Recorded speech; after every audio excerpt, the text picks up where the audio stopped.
Mic on, audio on, break screen off. Yeah, we can actually see what's going on this time.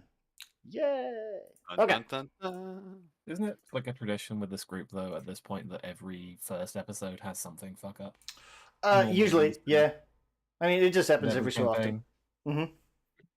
Over the holidays, I changed I got a new phone, so like I no longer I didn't get a new phone. I got a new phone number, but I forgot to take my two-factor authentication off of the Twitch. Oh. So I can no longer get into that. But it's not the end of the world because I always just uploaded everything over to YouTube anyway, and Twitch is just where we started at, so it's an easy thing. So yeah. Now it's just going straight to YouTube, and we're skipping the middleman. Which I was considering doing anyway, because Twitch has been changing all of their archiving and everything so much lately. It's been ridiculous. I very nearly lost a bunch of sessions just because they dropped it from like 2 weeks to... I think they dropped it to a week, and then they were looking at doing it for like 3 days before an archive was gone. It's like, Jesus. Anyway, picking up from last time. From like session 0. You talked to... You guys all kind of came together under the direction of the local bloodlord, Berline Haldoli. We didn't necessarily cover it a lot last time. She's the local bloodlord, but not necessarily in charge. Like, she's not officially in charge of Geb.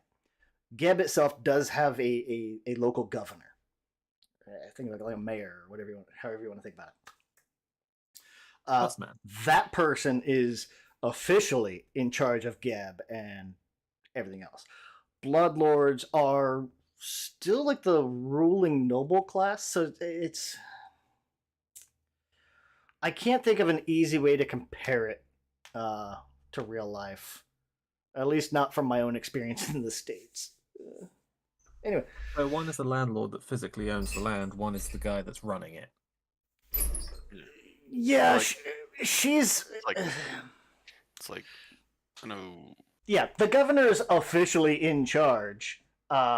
She calls all the actual shots. Like, if she doesn't want something to happen, it doesn't happen. Or vice versa. I think that's called a crime syndicate. Yeah. I mean, like a police station. Yeah, it's not far off of a crime syndicate. Yeah. Especially given the settings.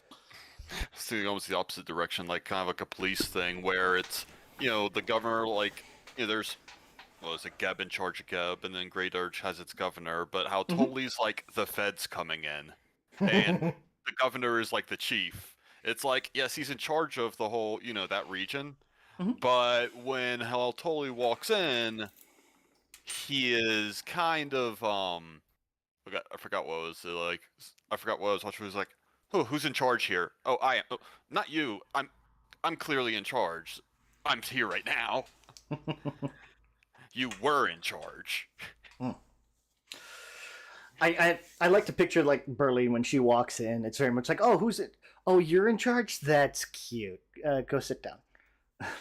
Yeah. Now let the adults stop playing. Yes. Anyway, she summoned you guys all to her estate. You guys, she knows of all of you, has some varying relations with all of you. For better or worse, but in order to kind of keep an eye on some of you or to improve your standing for others, she's essentially hired you guys. Like, she's busy with day-to-day, needs a group that she can rely on to follow out her instructions. Hence you guys. She told you guys, hey, there's a farm outside of town, produces most of the food for all the quicks here inside Geb. Quicks are what they call the living.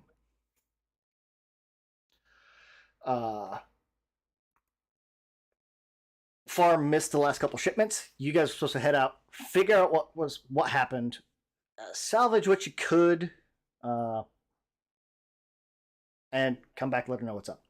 As payment, she will give you a small manor just outside the town that recently came into her possession.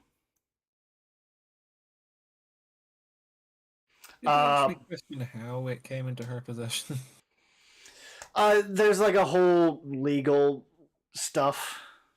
Essentially, like the people that it was supposed to go to relinquished their claim. They gave the deed to the local bloodlord and said, "Okay." There's a whole complicated system with property. Essentially, if somebody doesn't own something, the local bloodlord owns it instead. That makes sense. Yeah. So if you don't claim ownership, you're giving it up. Yeah. Okay. But you guys went out there, dealt with a gigantic zombie bull. Amazingly well, actually. I went back and I looked. Technically, I wasn't supposed to let you do that, Nate, but you rolled really well, and it just fit thematically. So we still had the same outcome.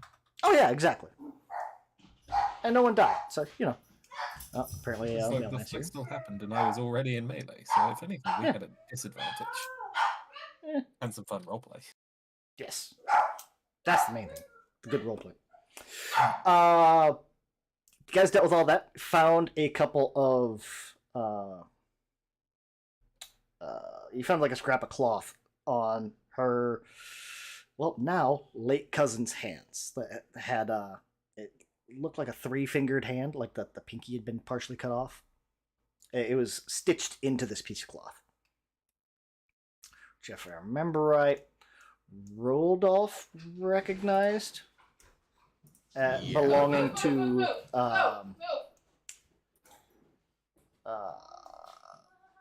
belonging to essentially like a small upcoming group called like the 3-fingered hand. 1 sec.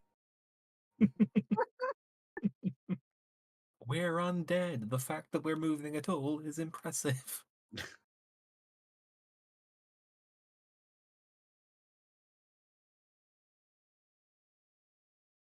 Well, I just assembled stuck dinosaurs to bases. I now have monsters for D&D. Nice. These aren't even like the good dinosaurs. They're like the cheapy, what you guys would call dollar store toy dinosaurs. Like they are bendy. They are not the correct color. Okay. I have a blue stegosaurus. Ooh. Hey, Nothing wrong with that. it's just fine. The plastic soldier tier. Oh yes. How do we know they weren't blue? Army man. True. I mean, There are not. I find there are not nearly enough Ankylosaurus toys. I'm trying to remember which one that is. I know it's your favorite, but I can't remember which one it is. Big hammer tail, isn't it? Little armadillo. Yeah. It's like a cross between like an armadillo, a turtle, and a tank. I'm afraid that one is not here. I do have a Triceratops though. It's very rare to find a toy of it, which is mildly surprising because you think it'd be an easy one to make. Basically a Yeah, unit. but it's also not like amazing for kids. It's not like, wow, that's the T-Rex. It's a giant monster. That's That's the because biggest thing ever. Tail. Why wouldn't kids like It doesn't. Yeah, but so does Stegosaurus. Yeah. Oh, true. Yeah. Yeah, and Ankylosaurus has like a gigantic bony hammer at the end of its tail. Exactly. Yeah. They have I do like that for lizardmen in Warhammer. That's actually one of their units, basically, just with a different name. Mm-hmm. It is a legally distinct, and then they just put a giant fuck-off cannon on it. Yep. They turned it into Bulbasaur and gave it solar beam. It's fucking amazing. And if they come at your cannon, it can just run through them and keep going. Yeah. Okay. Door's closed. Girlfriend just got home, so the dogs are super excited. And the dog's like, hello, hello, hello. Yes, I got upstairs and like Virgil's still bouncing in the hallway. Okay. You guys did all that. You found the scrap of torn cloth. Found her cousin, who was impaled by the bull. Unfortunately. Fixed up a few of the things. Found a violet ever burning torch, and like a back room that was essentially used almost as like a cooler or a chiller room, with an inscription that Major very much thinks like, you know what? Maybe that old the old armor or not armor. Maybe old Urgog was probably a cannibal. So there was an old engraving on the wall.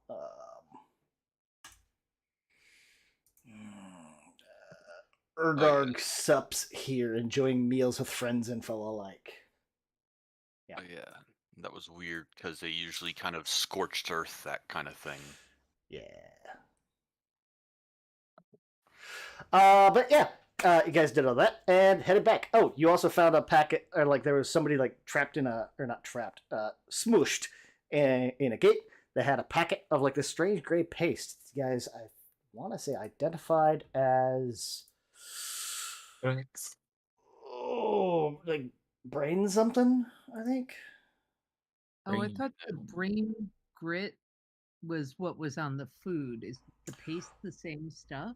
No, No, it was a that's different different stuff. Yeah, there was a strange gray paste that you guys ended up getting.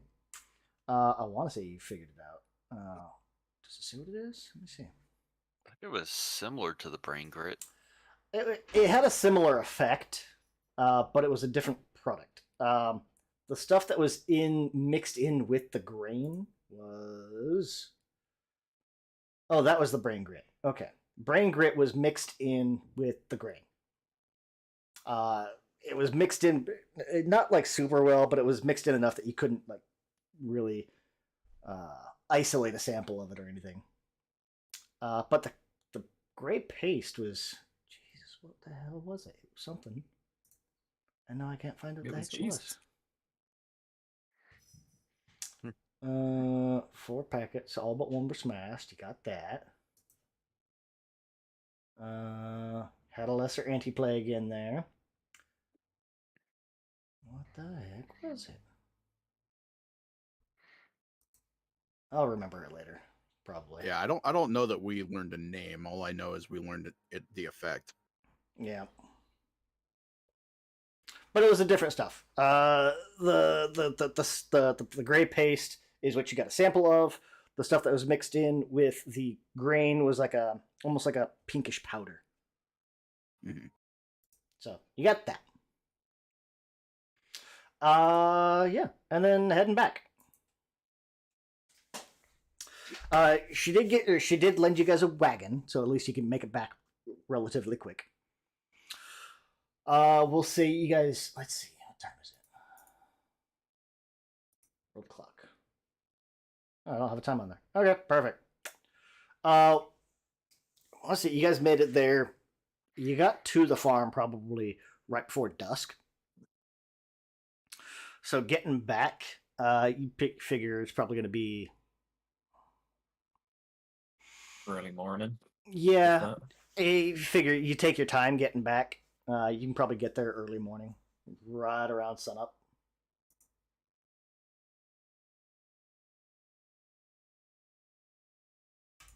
Dawn. Doop.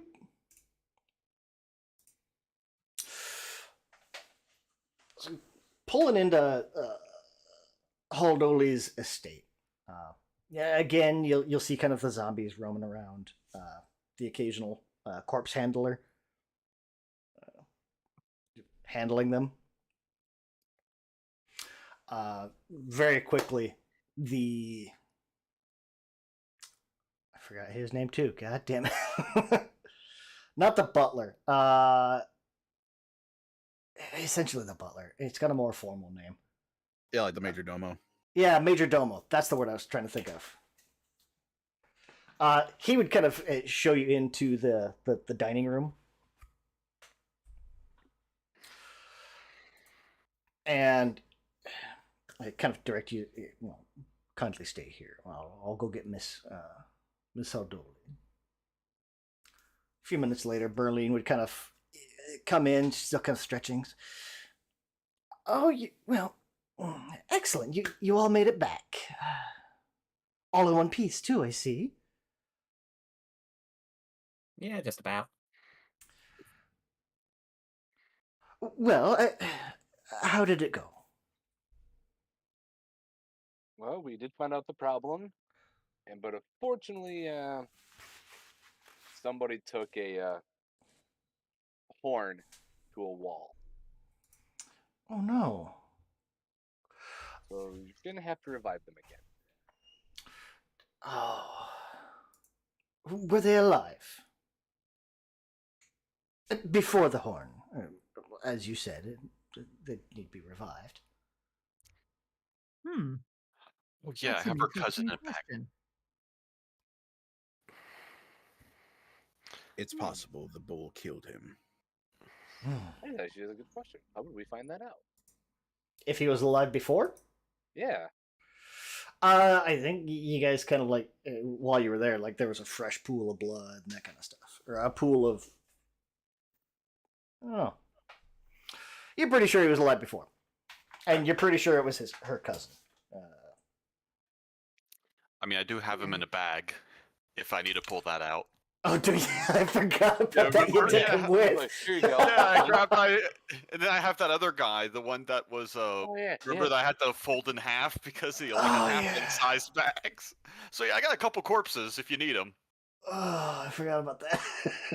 Oh, So I'll just gotta dump them. Like, yeah, I'm just gonna like hold out I'm just gonna gently place the cousin sack down at her feet and be like, oh yeah, in case you want to try to bring him back, brought him for you. Also, just gonna chuck the other one on the floor. That's just some asshole that was out there. Not sure if you know. I think he was with some group. Huh. Well, didn't both of them have the scrap of cloth? the cousin had a ripped piece, I believe, right? Yes, Braddock had a piece like clenched in his hand. Right. So not clear whether he discovered them or was. I one, think it was but- fairly clear that he tore that from an attacker. Yeah, it was very much like torn from something larger. Well, then I'll show her the scrap of cloth and say, and we also found this in his hand. Interesting. Judging by what happened to the handlers, we believe the three-fingered hand attacked the farm, slaughtered the handlers, left the undead to roam by themselves. The three-fingered hand. And she'll kind of take a look at the scraps. Like, well, they're not very creative with their name. They're also not known for their initiative. I don't recognize the name either. Muick, she'll kind of look over to Major Domo, who's kind of been not hiding around the corner, but lurking. Could you kindly look into this for me? And she'll hand him the scrap. Yes, mistress. Well. Oh yeah, and there was also powder mixed in with the feed. So I don't know if they were trying to tamper with it, but they were trying to do something. They had designs upon the living here in Grey Dirge. It was brain grit. That is quite concerning.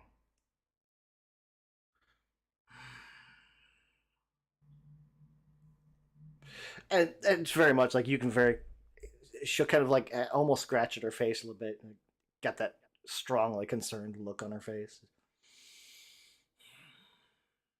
Well,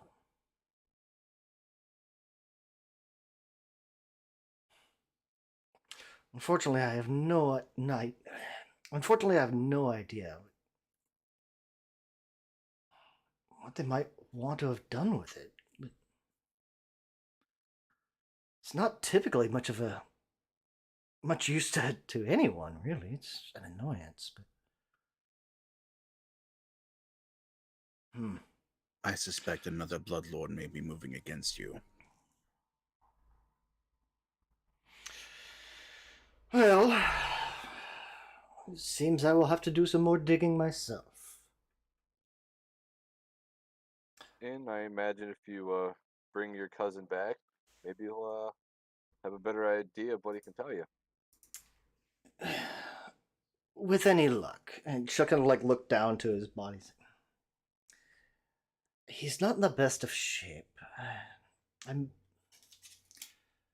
I may not be able to huskify him, or to husk him. Still, Most parts. well, yes. Unfortunately, it's the overall quality of the body.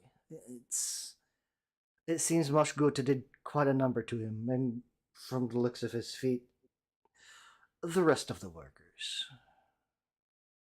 Can you save his brain? You really only need the knowledge. Is that possible? You know, with any luck, I'll be able to retrieve something. We'll see. The rest of the farm, what kind of state was it in? Dented, Dented? broken, bashed. Like, Many of the we tried- buildings were destroyed. Like we tried doing some repair, but it's not our specialty. I dare say someone would call it religious with the amount of holiness that it had. She kind of raised an eyebrow at that. Holiness? Organic. You know, for the holes. Ah. One Just sec. chuckles Yeah, to sneeze. himself. I have to hold a sneeze. Hold on. And we found a Okay. cave structure that seemed to indicate that what was the farmer's Urgog. name? Urgog was a cannibal? The builder responsible was not studious enough in their interpretation of the inscriptions left on the walls. Well, there were rumors. I mean, then again, old Urgog was a few hundred years ago, so not exactly much of a concern now. Good sleuthing, however. In the meantime, I would have you continue looking into leads. Keep me informed if you find anything, but before you start, I suppose you're going to have your hands full. And she's going to kind of like go over to this like side table and pull out this rolled up parchment and slap it down onto the table. And as it unrolls, kind of looking at it, you guys are going to notice like this is a deed. All you need to do is sign, and you will take possession of the deed, or possession of the estate. As promised, it's a small place just outside of town. I mentioned you were going to have your hands hands full for some time. It seems there's some rumors going around. Strange creatures have taken residence in the manor I'm giving you. Now, I'm happy to inform you, those rumors are true. And she's gonna get like just this twisted smile creeps into her face. No one ever said Berline Haldoli would be boring to work with. And if they did, they lied. So, like, what kind of things we gonna find in there? Oh, I have no idea. I'm positively giddy to hear about it. Oh. New decoration. Is there a mantelpiece? Can we put stuff up on that mantelpiece that we find? She's gonna put down this quill and a small key. Now, each of you can sign on the deed and take a shared ownership, or just one of you. It's entirely up to you. Rodolph is already at the table looking over the deed for like fine print stuff. Mm-hmm. And assuming his thorough read through doesn't trigger any red flags or warnings, he will be the first to sign. Give me a society check. I think it's society. We'll say society. Okay. I'm just drawing a skill from the top of my head. I know society's a skill. 23. Yeah, as you're kind of looking over this, like, this is pretty much like the only real like notable thing is that like there's like a clause that essentially says in layman's like once all the core owners are or once the core owners are dead, ownership passes to next of kin, and within a certain time period, if they don't claim it, then it passes to bloodlords or to the local bloodlord. Okay. Otherwise, that's it. Yeah.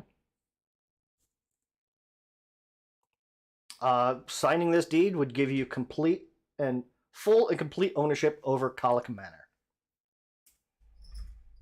Basically, if we die and we don't have a will ready, then Haldoli gets it back. Mm-hmm. That tracks. Yeah, Rodolph will sign the contract and then he'll start to roll it up with the intent of stowing it on his person. Oh, there's multiple lines to sign. Yeah, we all have to sign it. Okay. He's aware. Hey. Yeah, no. Let's all no. sign it. So if something happens, it just kind of keeps within our group. Our group. We all did the work. We all get part of the payment. Last I checked, you didn't take a hit. Gonna get hit by a bull. Didn't Rodolph get hit? He got run over by He a got charged. The bull ran through a fence to smack him. Yeah, I think he did. Yeah. He had one hit point at one point. Yeah. Oh yeah. Which is why it's like you were Smacked by the already Kool-Aid almost man. dead, so let's all sign it for legality issues. Mm-hmm. Mm-hmm. Mm-hmm. Like For 4 legal names. reasons, yes. You see 4 actual names and then like an X on there. This is an awkward moment when you don't actually have a name to sign documents with. Hasn't come up in his life in his unlife until now. An X is just as legal. Yeah. You figure in this world, it's probably like there's some semblance of your being tied to that mark. He's just like, we know who it is. And if she tries to steal it from me, well, I'm fucked anyway, so.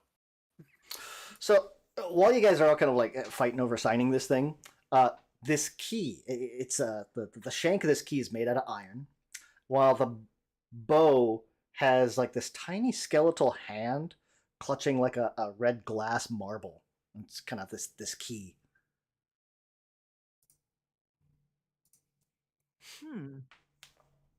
And that's the key to the manor itself. Now, you all have had quite the evening from the sounds of it. Before you head out, by all means, I insist you rest here for the day.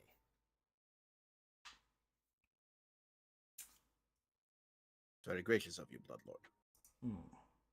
Mirk will see that you get anything you need. Any of your equipment if you need repairs or food or treatment. Mirk will see to your needs. Essentially, if you want to transfer runes or anything like that, you guys are going to get a full rest. You'll get full healing, everything, while you're resting here. Cool. Just a question. Out of game. I know you gave us the XP for last time, but it doesn't show up on the character sheet. It should. Let me check yours. Corner. Yours. Oh, I know why. Okay, fixed it. There you go. Thank you. Oh, Yeah, we you got also 300 reset our hero points too, right? We start with 1. Yes, you start every session with at least 1 hero point. The session points don't stack. So like if you don't use it this session, you're not going to have 2 next time. But much like inspiration, like if you get more through the session, those do carry over. Baller. So you could end this session with 2, and then next session you would come in with 2. The free one's basically like in case you have to go to 0. And then hero points work a lot like inspiration. You can spend one to re-roll. Alternatively, should you go down and be at the point that you're making death saves, you can spend all of your hero points and immediately go to stable and not take any wounds. Does it go to stable or does it go to 1? I don't remember now. You stabilize, you pretty much stop the dying condition. That's what it is. I Yeah. believe. Okay. So you don't get back up, but you stop all your dying. And you don't take any extra wounds. But it costs all of your hero points to do that. Okay.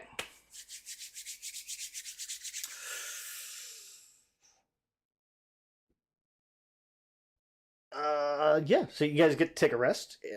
You're going to get all your hit points back. You can get all that stuff. We'll do a rest for the night.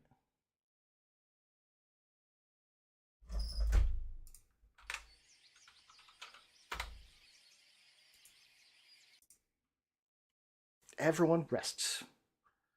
Tabitha gets her focus points back. I guess she'd spent it? I don't know. It fixed it. If you're missing any hit points, go ahead and set that back up to full. You guys are going to get all your medical stuff dealt with. You're going to have somebody come in to do all your healing for you. So you're all set. Normally in a long rest, you get like a fixed amount back. You don't automatically get full. You also get like spell slots and focus points and everything else back. But during that long rest, you can sit there and basically spend like 8 attempts or however many attempts you want to make at like treat wounds. So that's always an option. Additionally, you guys are going to get 5 points, 5 rep points with the reanimators. 5 more points. I think that'll put you at 7, 6. I don't know. Ooh. With reanimators, 6. Now, that's not going to come in super important till probably way later in the campaign. So don't worry about it too much. But you guys are now liked. You're no longer ignored. Other the other members of the reanimators will be more positive to you. Nice. Mm-hmm. And then while you guys are kind of, once you guys get all rested up, is there anything else or anything you'd want to do while you're, like I said, resting up? I think Killian would ask if he could hang with her for a bit and actually check out her cousin. Sure. See if there's anything that can be done. She'd let you kind of follow her for a bit, yeah. Now this could be interesting. Killian, give me, because she's not really going to explain what she's doing as she's doing it. Give me a religion check. Religion, unless you've also got zombie lore. You can do a zombie lore. Okay. 22. Okay. Nice. So, as well as like as she's kind of working, like you can tell she's doing some really fine, detailed work on it. A lot of little small details, like she's checking here, checking there, getting a lot of stuff prepped, and she's gonna kind of take notice of your attention, or she's gonna notice you noticing her level of detail. You know, Killian, if you'd like, I could introduce you to some of the other corpse tenders. It is quite a unique skill. It takes a lot of practice, but it is very handy. Essentially, meta-wise, you've unlocked Corpse Tender as an archetype. If you want to take it when you guys get to 2nd level, she will sign off on your training.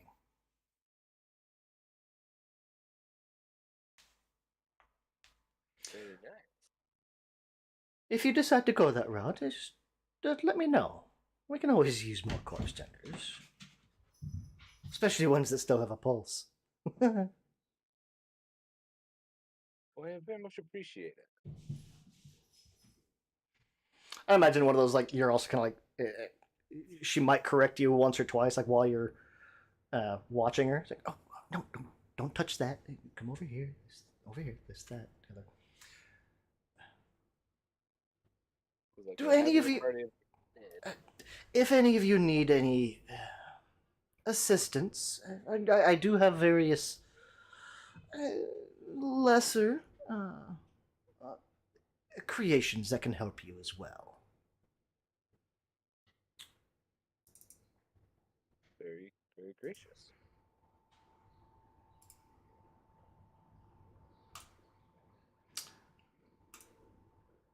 And should you guys choose to, there are a number of undead companions. They don't necessarily show, or like, there's not hyperlinks in here, but if we were to open up Path or Book of the Dead, you can also get undead companions. So like a bird of prey, a skeletal snake, just like a disembodied hand, like Cousin It kind of thing. Oh my god. Yeah. Thing. You could also potentially befriend a zombie horse. So, yeah. We'll have to look into those later. You get Handy Andy. Mm-hmm.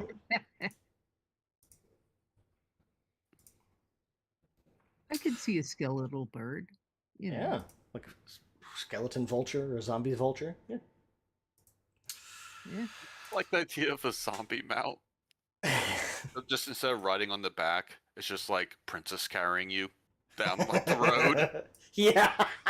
No, I got what you're saying. No, Yeah. piggyback. Just pedaling you with a full sprint.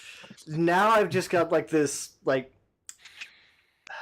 Monty Python and the Holy Grail, but you're on a zombie. Yeah. Complete with like coconuts, but instead of coconuts, it's like skull halves. It's just one skull clacking its teeth. Yes. So, getting all of that, doing all that stuff. Is there anything else you guys would like to do before we head on?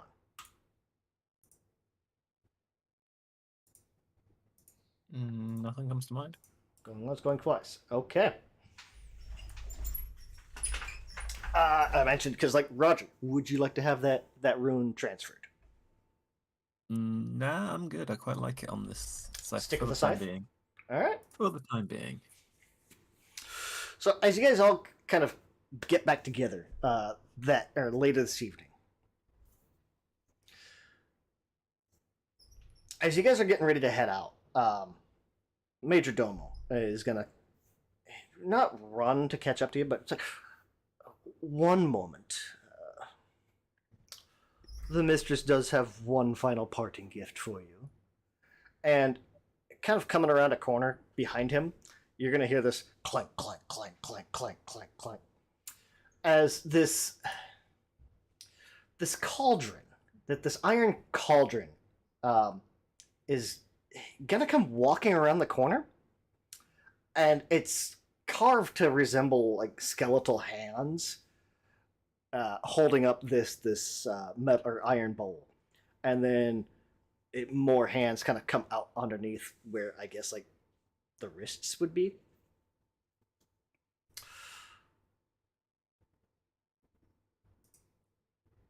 She would, in addition to the manners, she's also gracing you with her favorite cauldron, and he's gonna kind of motion as this thing walks by. Now, a walking cauldron is kind of interesting. It's an invested item. I think with like attunement. Pathfinder, you can invest into up to 10 items at a time instead of like 2 or 3. A walking cauldron is interesting in that it's really useful to craft like potions and oils and stuff like that. Very much like kind of like a thing like storybook witch's cauldron. Like you can use a single action, command the cauldron to either follow you or stay in place. You can put the ingredients into it, up to 2 bulk of ingredients, so it's like 20 different things, I think, like that. And you can actually use it to craft.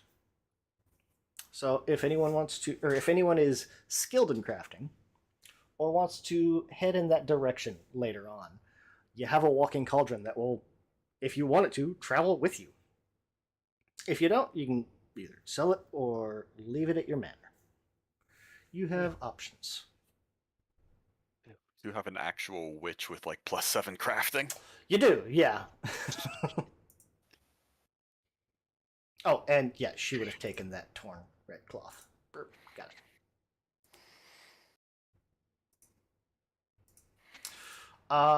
So, heading to Colic Manor. Here's what gets interesting.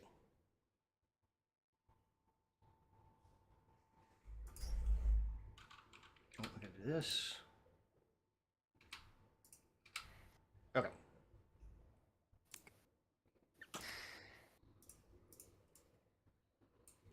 Now that should have snapped right up for all you guys.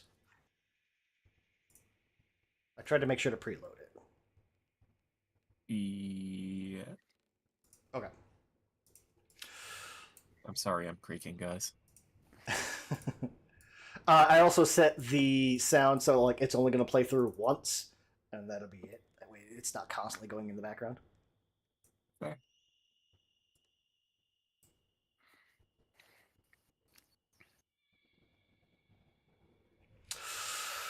So, Colic Manor sits just like a few minutes outside of town. You're looking like a 20-30 minute walk. Pretty easy. It's the single-story building made out of red stone. It's studded with these bones kind of jutting out of it. And bone spirals wind up the corners of the building and form this sort of dome that rises about 15 feet above the roof. At the top, or the apex of the dome, there's these, the bones support this massive, kind of misshapen chunk of red glass. You can kind of see there's little strands of this glass kind of wind through the bones and cracks in the brick. Like this massive, almost like a massive heart spilling blood over the edifice. The glass hardened ages ago, but it kind of gives off this eerie blood red glow when any type of light shines on it, including daylight or moonlight.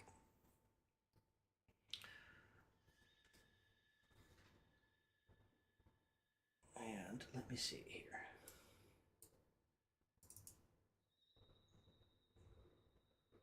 I don't have an image of it. Oh, that's because it was the loading screen. The landing page before with the brick building and everything.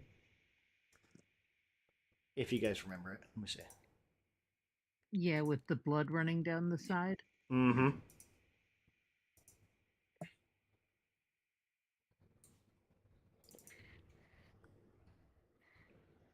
I don't know if I have an image for it. I don't. Oh well. The side screen where they had like the bowl of like hands and brains in the corners. Yep. Okay, I remember that building. Yeah. I'll have to remember to set it as the landing page next time. I remember thinking, huh, that's some effort, just 2 whole brains in the bowl. Mm-hmm. Dampiers will never go thirsty.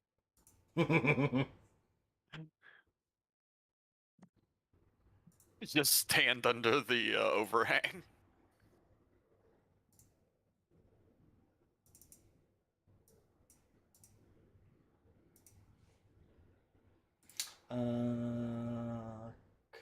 Configure. Is that what it is? That's what it is. All players. Save. God, yeah. Blood pouring off everything's like a Mr. Deeds where he had the water fountain with Hawaiian punch. Configure. Landing. There we go. There you go. It should show up in your navigation now. If you want to see what it is, or what it looks like. Very impressive. Oh yeah. Game paused. Yep. That's neat. Really liking the balcony up there. Oh yeah, right? Super interesting. And then all you have to do whenever you're done looking at that is just go back to Colic Manor. I'll try not to leave a ton of stuff up on the navigation just so you guys don't get completely swamped by it. But I'll leave like the landing and Great Urge up there for now. Now, the manor itself has no windows. Oh, sorry. The deed specifies the property as a total of 1 acre. But it's got this low wrought iron fence kind of surrounding the yard. It's rusted and dilapidated. It serves as like this clear demarcation of the land. But it's not exactly an amazing barrier. I figure it's about waist high. The gate that should open onto the path leading up to the front entrance is missing. It's got these overgrown vines and weeds kind of cluttering the yard and the path. The manor itself, like I said, has no windows. There's several torch sconces and oil lanterns, but they all look to be empty. And as you guys kind of approach the courtyard and the adjoining rooms are kind of bathed in this almost silvery red light as the moon's starting to come out.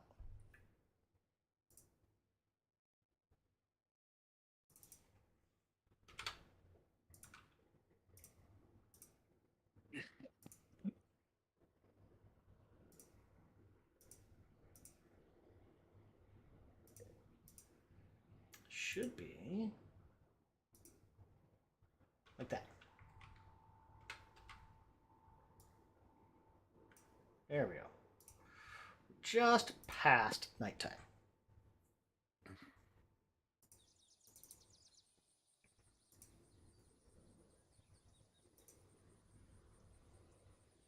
Oh, I forgot that Rodolph doesn't have dark vision or even night vision. Yeah, we pulled out the ever-burning torch. That's what I was gonna say, I was fixing to do. I was gonna say, who wants the torch? Rodolph? Yeah. All right. So we'll take that. We'll set it to held one hand. There we go. I like the fact that like it actually gives off a purple light. Yeah. I was going to say it actually tints stuff purple. That's cool. Yeah. It's the little things like that. It's like, oh, that's really cool.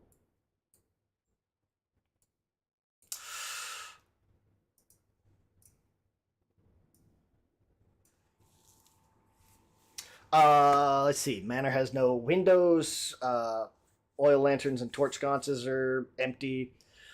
Yeah, but kind of around here, like the building itself gives off like almost like a soft silver light. Not enough to really see too much beyond it, but enough that you can kind of spot it in the distance, kind of thing. The bones studding the walls kind of form this intricate pattern that, while it's very beautiful and like really well done, it doesn't have any specific religious or cultural significance. So, yeah. Going in here, the ceilings, unless they're mentioned otherwise, are all 12 feet high. As you guys approach, the building's doors themselves are made with this polished wood kind of set into a frame of bones. Where passages... oh, that'll be further inside. Okay. Yeah. You guys, what do you guys want to do? Yes. You got this small plot with a house that takes up most of the plot. An acre's not very big. And she told us that it's occupied, right? Occupants have moved in. And she is super excited to hear how you guys deal with them. Like, she was I find that deeply creepily excited. disturbing, but Yeah. She was disturbingly excited about that. So is there only one entrance into it?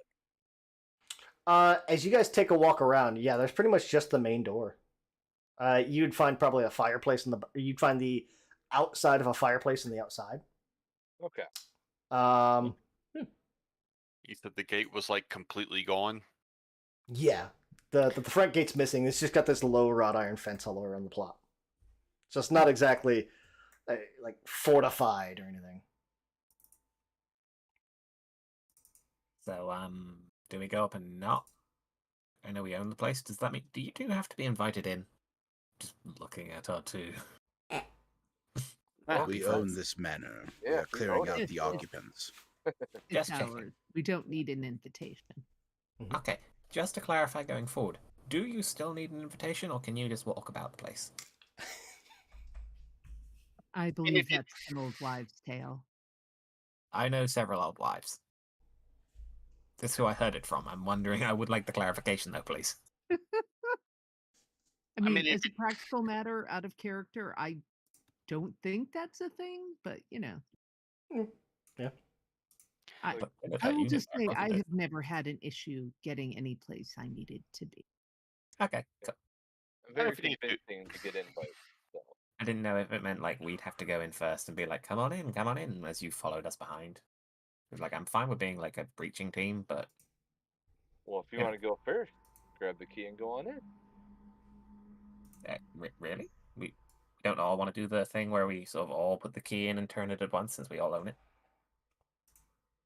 I think that would be a little impractical. I fail to see the problem. It's a big key.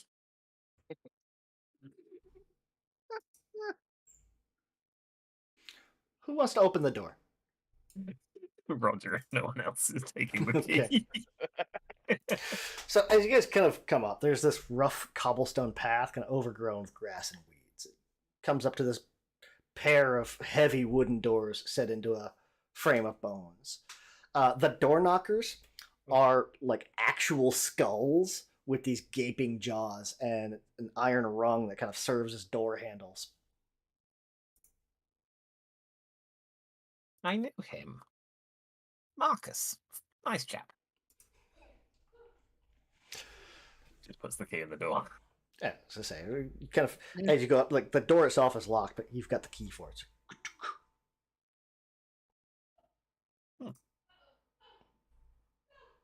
And Since pushing it is this occupied, door. should we knock? No, fuck it, open it. That's up to you guys. No, he is opening it. He's just changed it. Outside, everything's pretty quiet. Normal kind of outdoorsy sounds. As you push this door open, you can kind of hear off in the distance just this like banging sound, just and the occasional shattering of pottery, and like it sounds like almost like someone's destroying the decor. It sounds like cutlery, kind of clattering around. And there'll be just this short fellow in a green cap with a tiny sword. There's gonna be you'll hear just like, and take that, everything. Yeah, definitely a tiny fellow. Sounds angry. Did we stop him from smashing up our home? Oh, that's right. You have low light vision and not dark vision. I forgot about that. Yeah. I forgot most of the party. Like, yeah, Rodolph's got the least vision, and was it Killian has the most? I think so. Yeah, this will be interesting. Well, give him a torch. Shall we go on in? Yes. There is someone Please smashing go up the place. inside. Going inside. Going inside. It goes inside. Wow. This is dark. Oh, there we go. Why am I seeing from the view of the hamster? Click on your own token. There we go. I didn't click the hamster though. What? Don't know. I don't know either. Hello? Hello? The small foyer is lined with these low benches. There's a cracked mirror hanging on one wall opposite the door. And a 5-foot wide bone archway kind of leads to the north. I can see they picked a style and went with it. It's very, very reminiscent of the rest of the architecture you see. Yeah. As you guys kind of enter, you can hear that that breaking and clattering and yelling. It's coming from the northeast. It kind of sounds like it's in and probably across the courtyard from you guys. Ah. Well, I was going to say, perhaps Rodolph could lead the way, or whoever leads the way could take the torch. Because I'm not seeing a whole lot. I require the torch. Well, then perhaps you should go first. That would be highly impractical. Go second then. You follow me. You can hide behind my shield. When you very first kind of come in, there's like a coat room right away. There's a big, intricate armoire with like doors that resemble like this gigantic rib cage to your left. Oh, Tabitha's totally opening it. Yeah, as you open it, it looks like all the good stuff's already been taken out. You might find like an old kind of moth-eaten coat still in there. It's really cool armoire, though. Out of interest, are there braziers on the wall ready to be lit? As you come in, you're not seeing any in here, really. There is a soft glow already coming from the courtyard. Like that big central area. I think so. Oh yeah, there are some in there. Okay, yeah, I lied. Yeah. There are some Rodolph, torch ones. Yeah, can you give me a light? Well, that's tricky because he's got a magic torch. It produces no heat nor light, or it produces no heat nor smoke. I don't think we have any like oil or anything. You guys actually have like torches or proper torches. Yeah, but that's not as fun. I have want a the place torch. to have a purple glow. As if he could, Roger would just light the torches as we go through the building, so we actually light the place up. I have a torch and flint and steel. Yeah. I think you guys all should. Yeah. Yeah. So We would like to turn the lights on. My character sheet says torch is lit. Because I just did that. Oh, okay. Thank you. I No was about to problem. do it, and then okay, come on.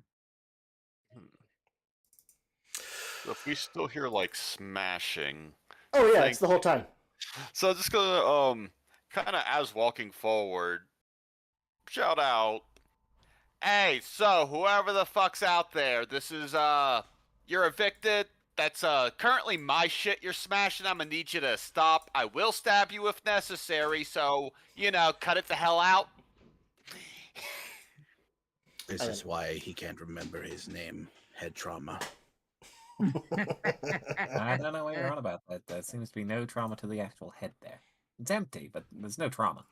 It's empty, all right. You guys Hey, head's fine. You replace one of these metacarpals, though. Shit's warped, but skull's still fine. One piece. Isn't that a skeleton thing? One piece? Or is that your hat? I don't know. Never mind. Are you sure that's your skull? It's talking to us. Billy just stops for a bit. Thanks. No, don't think about it. Don't think about it. You know what? No, I am not. I like it, though. As you guys continue on through here, there's like a little waiting room with some fairly nice looking cushioned benches. There's picture frames lining the walls above the benches. Dust kind of obscures a lot of their contents, but if you were to go over and kind of wipe the dust away, there's these intricate sketches of like landscapes or craggy foothills and barren deserts. There's even like a gloomy kind of mist-shrouded forest. All very nicely done. Like excellent detail. I like it. I think I'm gonna like this. Roger, give me a perception check. I'm gonna give you a perception check as soon as I remember. Left side of your sheet. It's just anywhere That on is your not sheet. the right button. One moment, please, while Nate acquires his character sheet again. You can double click on your token. I have perception. You can also find it under proficiencies. Ye- Is it? That Oh, yeah. initiative, but it's the same. That's fine. Yeah, it's the same thing. 19. Okay. So, Roger, as you're kind of looking at a couple of these sketches, it'll be one of those, like, you'll notice it on one, it's like, oh, okay. And you'll go to, and like every one of these sketches you look at, there's a single, well-hidden, just unnatural element. It'd be like a tree that has like skeletal roots, or a shrub that's shaped like a demon's face, a dark cloud blowing in the opposite direction of the other clouds, or like one of them's got like a rabbit but the head's on backwards. None of these pictures have autographs, or there's no like artist's signature on any of these, but they all have like some unnatural thing to it. Humble. I like them. The artist wasn't worried about getting credit for his fine work. Her fine work. Their fine work.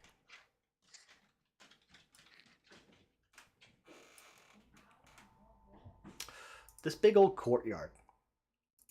It's got some stone benches, some desiccated pots and plants surrounding this kind of a shallow, dried up pool in the center. And there's these arches of like twisted bone following the curve of the high ceiling. As you guys kind of look up, there's this large chunk of red glass embedded in the top of the dome, way up above you. It's not open to the sky, but instead, any light that kind of filters in through that glass just gives this whole area kind of a red illumination. The pool itself looks like it's about a foot deep. It's tiled with like these polished bone chips.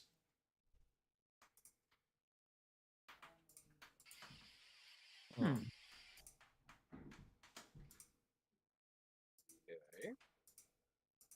Yeah. And then I'm also assuming you guys are like lighting torches or sconces as you go, so I've been turning those on. Yeah. I would like to see, please, and thank you. Mm-hmm. Is Now, a door right here? Yeah, that crashing is coming from basically the right of that center pool. You kind of see that big opening in the wall. There's like a dining hall over there. You can kind of see, as you're looking over there, Killian, there is a door next to you. Roger, Mr. Bones, you're going to see in that dining room, you'll see like a plate go flying across. And then maybe like a few seconds later, like a knife goes flying. And all the while, there's like these rats kind of scurrying back and forth. Not giant rats, regular rats. Just scurrying back and forth. Yeah, we're not clearing giant rats out of the basement. Okay. Roger will draw his scythe. Okay. Yeah. Have that in hand. Mm-hmm. Everyone else has torches. He has stabby thing. Should we stop him? Because I don't need to eat off those plates, but I'm sure at least one person in this group needs a plate. I'd just like to have stuff, and he's in the way of that. That is also fair. Shall we proceed? He just does the hand It is our gesture. stuff, and Yeah. he's breaking it. Mm-hmm. Let's proceed. Just gonna yank his rapier out of his ribs and sigh heavily. Give me initiative. Okay. All right. Oh, that is a large sound thingy. That is a wibbly wobbly. That's a big wibbly wobbly. Also, how do we change the color of dice? Because everyone else has pretty dice and I'm just blue. Right click on your player name, user config. Thank you. Everyone else has got pretty dice. I'm just blue. Let me roll this rat swarm. Would I have the radioactive? Okay. Right back. Mm-hmm. I'm going to turn that sound off now.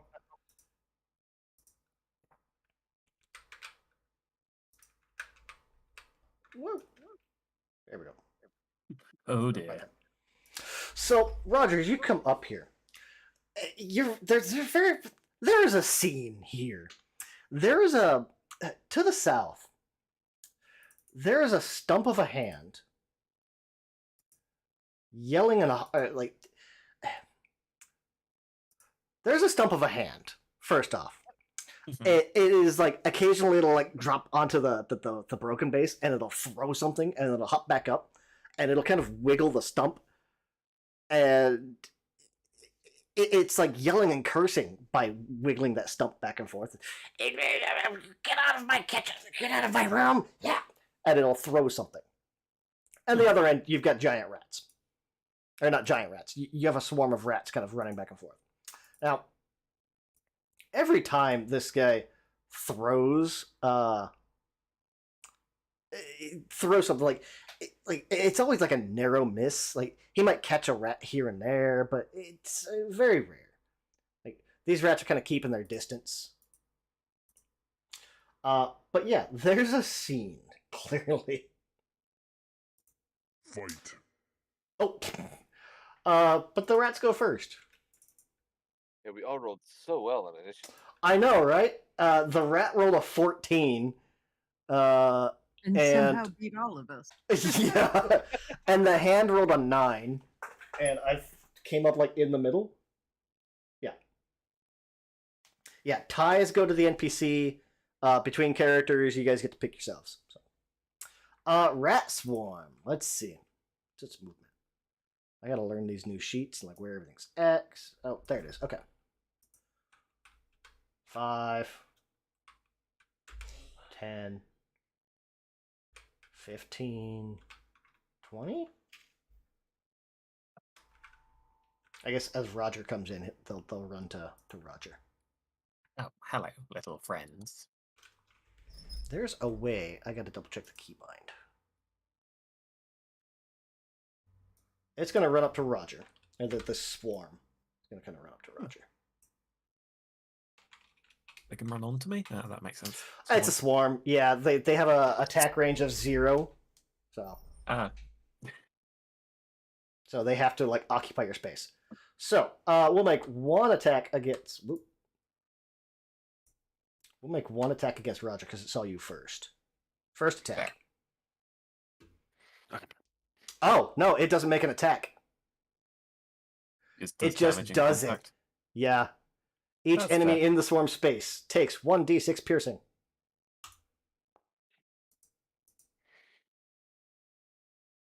Oh, because I've got it set to blind. Derp. Let me do that again. There we go. Yeah.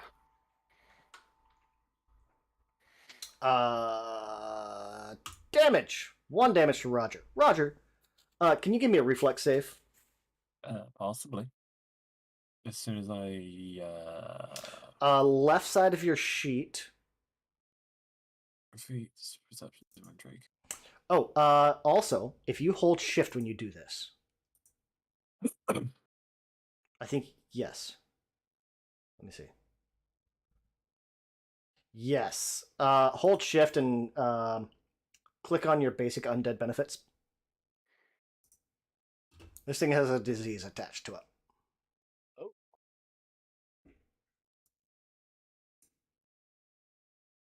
But it's reflex. So the left side of your sheet saves reflex. Left side, perception. Like in that red banner. Yep, found it. Add modifier, nothing.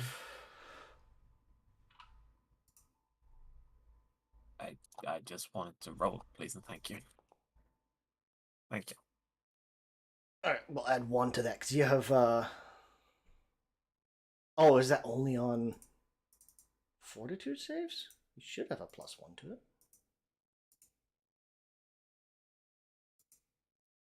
Yeah, we'll just add a +1 to it. I know what that is. Okay, You get a circumstance bonus because this is a disease. 14 is not a success. That's fair.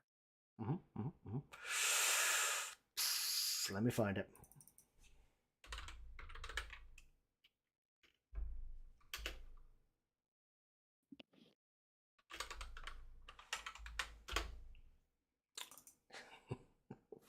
Fuck. Okay.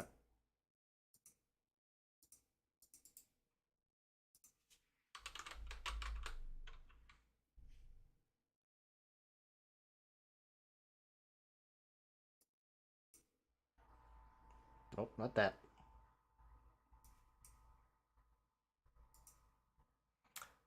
I'm gonna have to keep track of that.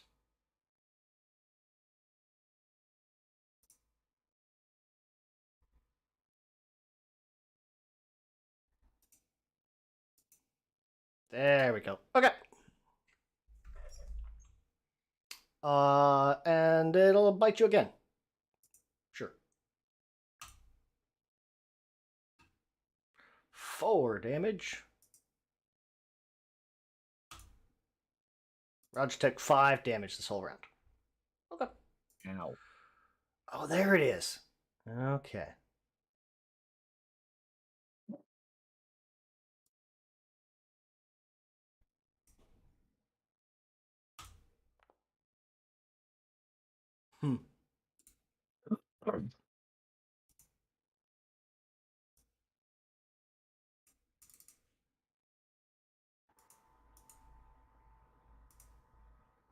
Okay.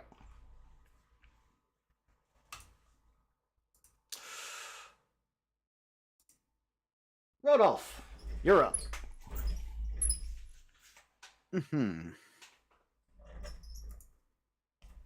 Now in Pathfinder, the rules for attacking a swarm, does label one creature apply to a swarm?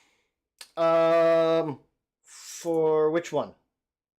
For the purposes of targeting, if a spell says it targets one creature, that applies to one swarm, right?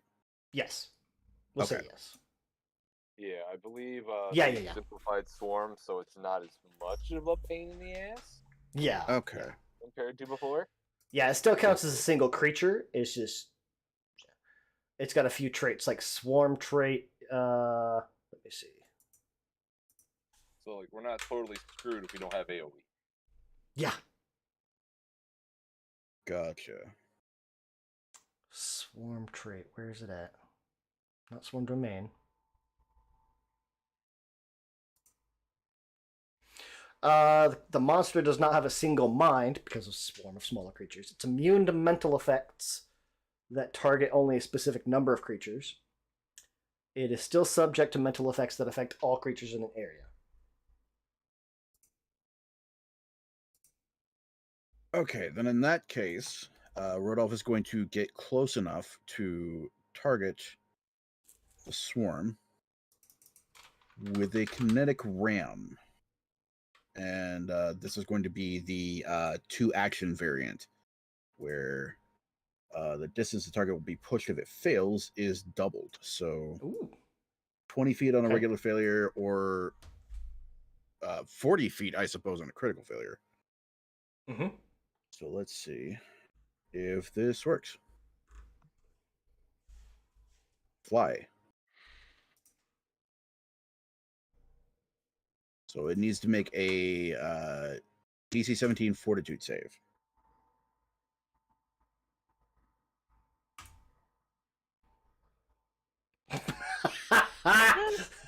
That's garbage. It's got a 21, but that's a regular success. Target one creature. This push, if fails, is doubled.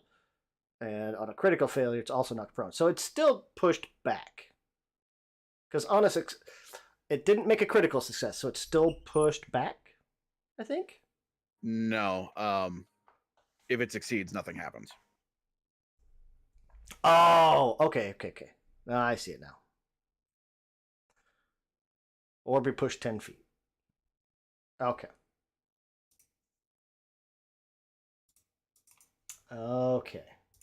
All right. So that's Rodolph's turn.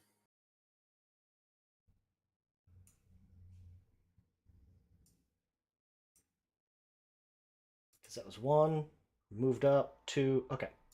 I'm 100% swapping this spell out. It has been garbage since I picked it. I was hoping for a crit fail because I want to see a swarm of rats get air Just go cannoned across the room. Yeah. Just turn it Tabitha. into a tunnel. Oh, that's right. You do have like a whole bunch of other spells. Yeah. It's just that like witches work kind of like wizards, and that you have to prepare them. Mm-hmm. Tabitha, your turn. So I'm going to move up there Mhm. and then cast Ancient Dust. Ooh, okay. Area cone. Okay. Okay, so I'm Fortitude. obviously focusing the cone to miss Right. Roger and Mr. Bo.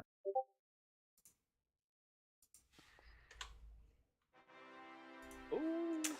Crit Wow. success. These rats, man. The fastest damn it, rats they in the take world. nothing Right? on a critical Jesus. success. The rats are unaffected. Yeah. Jeez.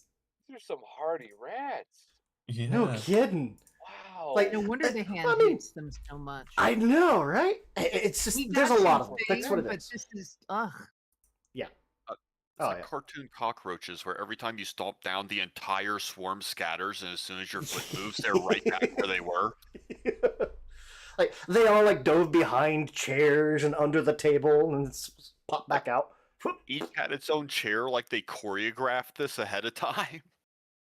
Yeah, and everything I have is a fortitude save. Dang it. Mm. Like They only have a +2. that's it. They only have +2, so like theoretically it should make sense. Yeah, they're just rolling ridiculous. Z, that's how I do it. Okay.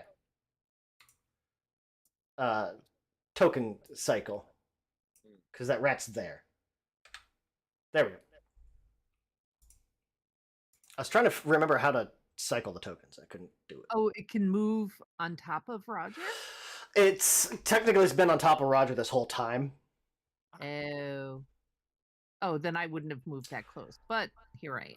So That's fine. I just couldn't remember how to cycle tokens in order to target. Yeah. So, that's fine. You said that's... What key is that? I didn't remember that one too. Z? Z. Yeah. Okay, thank you. Roger. Hello. Hi. I'm in a predicament. Mm-hmm. So I would like Wait, to take a slash with the scythe. However, I'm currently forgetting how to attack or how to select target. T. hover over it and T. Thank you. Over the big target, not your target. Yeah. Because that'd be super awkward. Or I you hit can go myself through with the, my scythe. Yes. Or you can also toggle targeting by the initiative tracker. Cool. Mm-hmm. And Yep. take a slash. Huh. 21 will hit. Yep. Damage. Ooh. That's some good fucking damage. It is, yeah.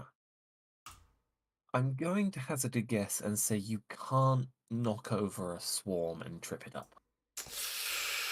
I think that is correct. Also, because it is a swarm, it resists 6 That's from fair. slashing. That's fair. Well, not because it's a swarm. It just does resist 6 from that, It just does that attack. That's fine. Might as well take a second slash because I don't have much in the way of other options. Mm-hmm. Same thing with a -5. 23 will hit. Damage. 13 damage. So, anyways, I started slashing. There's only like 1 or 2 rats left. Like you've managed to take out a bunch of these rats.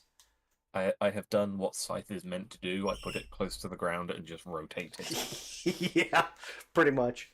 Like, I know how this works. Final yeah. action? I have a feeling raising my shield is not going to do a whole lot. Well, you'd have to equip your shield. Because That is true. You've got Which two hands means- on that scythe. Yeah, given that I have... I mean, you can drop one hand for free, and then, like, put your shield on. Yeah, but that's an action then and there, and then I can't use the scythe. Mm-hmm. Because then you'd have to drop the shield. Yeah, it's a whole thing.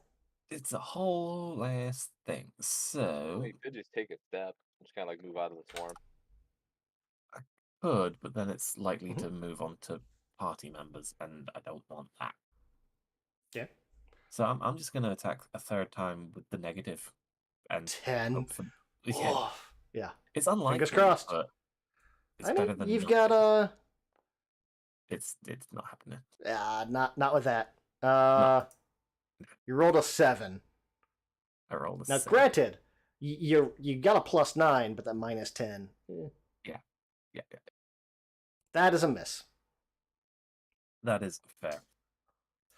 That brings up the hand. The Throw hand. something at me, and I will do to you what I just did to these rats. Again, like the hand, like tries to throw, like it picks up like a spoon, just throws it. A complete miss.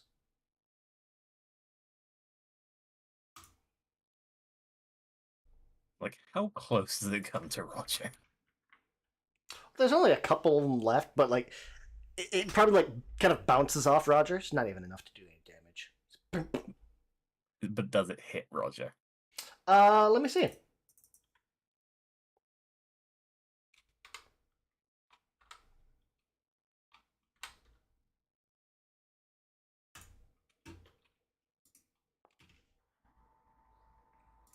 No. Not on the 12. Just, It doesn't even hit the rat. Hey. What did I just say? And like it's gonna do that a couple of times. And it's just throwing stuff.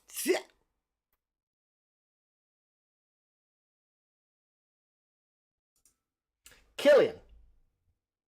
Okay, so it doesn't seem like the hand is hostile to us. I'm gonna take it. Nope. Does not seem to be. And I will just see if I can cast at the rats. Target. Projectile. I was like kind of like toss a chair. It's like, oops, sorry, hope it don't hit. So I kind of like slam the ground around him. Mm-hmm. Oh wow. Well, that's a miss. Ow. Well. Your final. That was all three, wasn't it? Moving up, fired. Yep. No, I didn't move. It's a 30 Okay. foot range. So if I'm well within 30. Oh yeah, I'm well within 30 feet, so I don't have to move. But for my final action, I'm probably gonna die soon. It's got 1 hit point. Yeah, I'll just leave my action alone. Again, I don't want to waste guidance. I'm like, no point. Save for later. Isn't it a cantrip? It But is, it's got the hour no, cooldown. That's right. Yeah, so it's like, oh wait, Okay. because of the cooldown. Mr. Bones. All right. So I'm gonna do the thing. I'm gonna try to tumble through these rats. Okay. Let me just do target and crap. Wow. Boom. That's a failure. Does the rat have a reaction?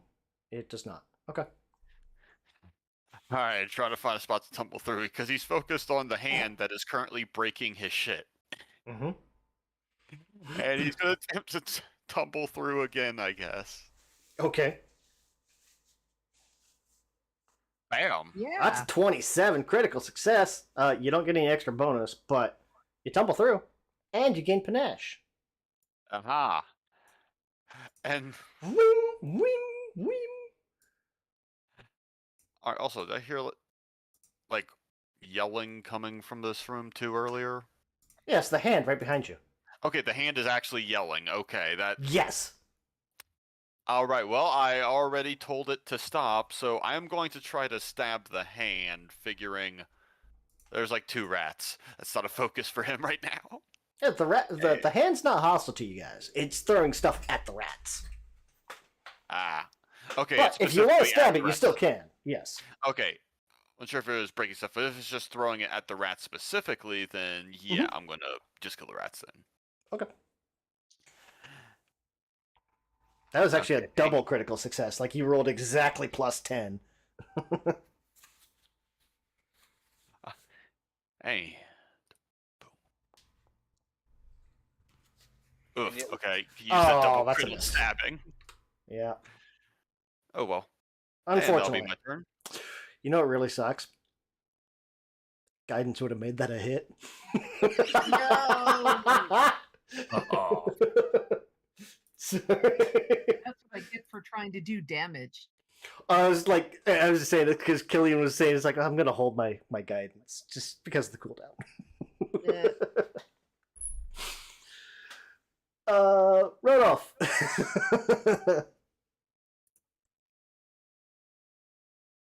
Okay, so It's got 1 hit point. yeah. The rat swarms not go. Yeah, it went. Okay, I didn't see it do any Oh, damage. no, I see it. Okay, I see. Hold on. Yeah. That's why. My combat tracker, for whatever reason, didn't jump back to the top. I'm not used to that. I'm used to, like, staying at the bottom or whatever. So I take that back. Rat Swarm is gonna bite.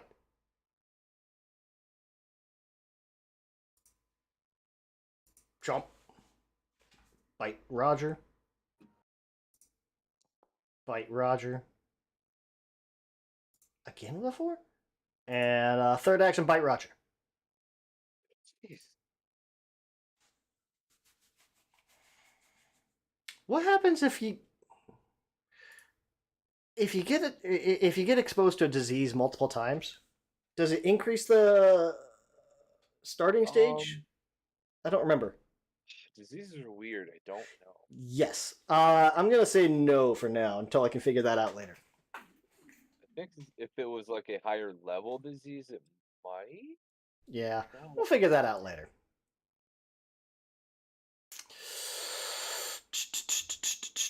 And that's all 3 on Roger. There we go. ow. Yeah. These rats have some sharp damn teeth. They're like crunching through bone. With this one rat. Yeah. One that's Roger. left. I would like to rebuttal by continuing to scythe. Okay. Get up there.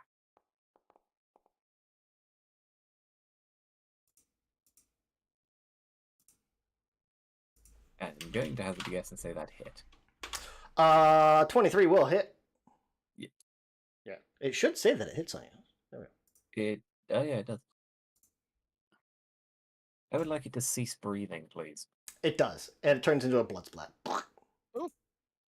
Roger just brings the scythe up and just pins the one with the tip of the scythe. Stop Anything good? fighting No. me. It's a rat. No loot. Right. Hand. Just turns to it. I thank you, adventurers.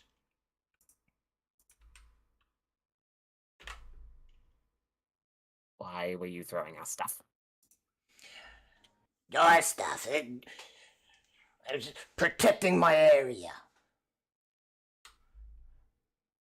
We own this. Who are place. you? The landlords. I'm Argun the Annihilator. This is my area.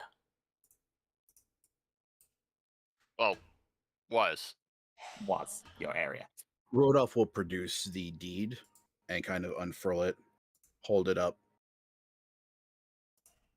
If you like, you may reside here at our discretion.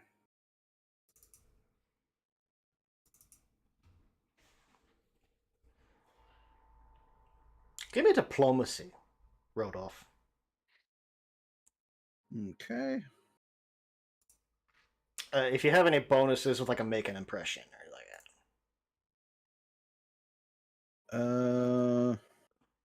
I figure you guys know your sheet better than I do. I don't know that you do, but still. Can I assist in that? Sure. Let me see. How do you do that?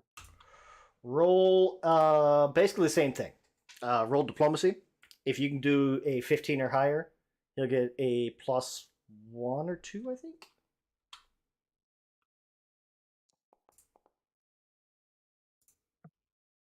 Oh, yeah. All right, so what am I adding to this? Let me see. Rodolph. You're going to get aid.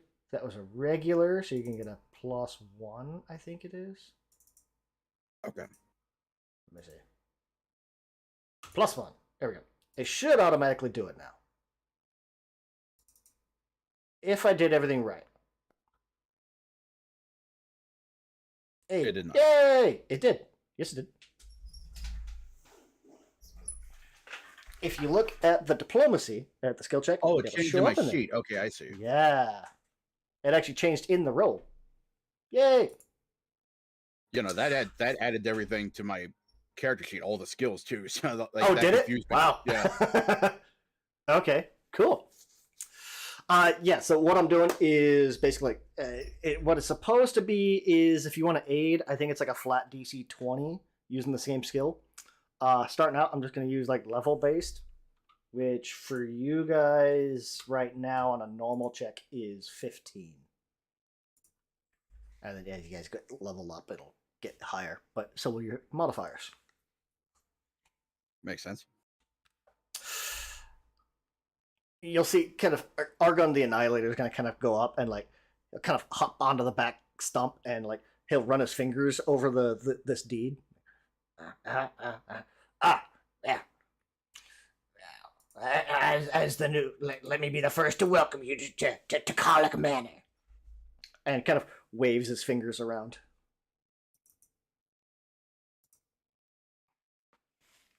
How long have you been in this residence? He asks as he rolls the deed back up and puts it back away. As long as I can remember.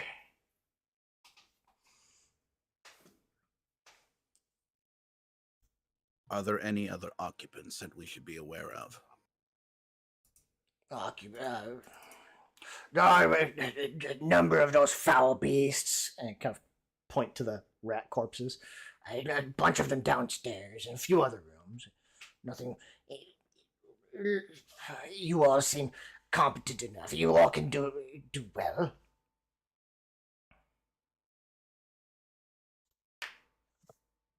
Well, there's conversations going on. Killian is going to treat wounds on her. Okay.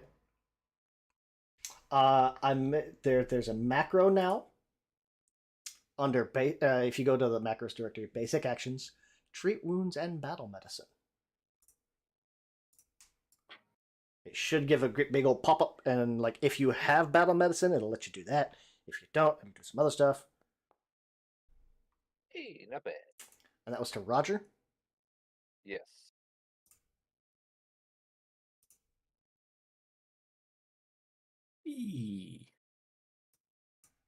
Oh, cheers. That shoulder really needed popping back in. Thanks. No, amazing what rats can do to bone. Yeah. So we're not skinning my hand and making a new glove out of him? That depends. Well, What skills do you possess, Annihilator?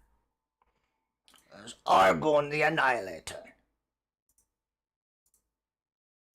My proper name. I was once You didn't seem to be annihilating those rats. Are my sworn enemies. You did annihilate a lot Quite of our devious. stuff.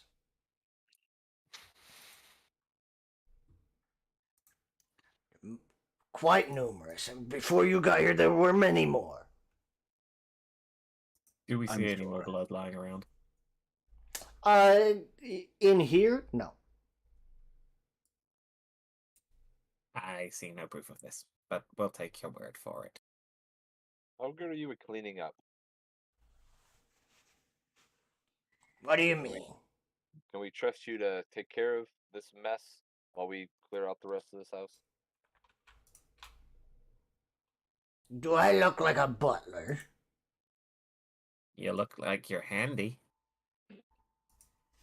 Womp womp. We can acquire other servitors more suited to the task. Why are we keeping him? What skills do you bring? I've been with this house for several years. As I said, long as I can remember. And what exactly do you do when you're not fending off? I'm an advisor and servant to anyone to the proper owners of the manor. So you are a butler. Butlers. I'm an advisor. And servant. Advisor and servant, yes. That sounds like a butler to me. You're wrong. A butler is a servant is not a butler. A butler buttles. He can barely waddle, let alone puddle. And Argon the Annihilator is going to kind of hop down onto his fingers, kind of walk over towards Roger and kind of hop back onto his stump. Do you see any butt on me? For someone looking at butt, you are a true ass. I'm a hand. And yet you're not handy. What do you do? Advise. You keep away the rats. Clearly not. Can you tell if you actually hit a rat or not? When they squeak. They squeak a lot. I don't know what they do. I'm aware of what goes on around me. Can't see words. But like blind sense. How is the hand talking? It's kind of wiggling its stump back and forth and using that to like blow air across the flesh, the open fleshy bit. Argon the Annihilator actually has life sense and tremor sense 30. Both. So yeah, I'd be questioning the talking hand more if I had lungs or like lips, tongue. Also that, yeah. I mean, of the required parts to make sounds. Yeah, of all the bits, that is the least questionable bit. I'm a Lego toy. I mean, yeah, if I were playing an entirely different character, when the question came up of, when the statement came up of where is your butt, like, there would have been a very pointed look at Roger's ass. This is more like, how are the words coming? It's just like a little flapping of. Like, yeah, pretty much. Like, I'm really not doing it justice because like it's a very wispy, airy voice, and I've already started with gravelly, so we're going with gravelly. Spurts of blood as it's like it's spitting. Mm-hmm. Gory worm talking. So you are an advisor to the owners of this estate. Yes. Very well.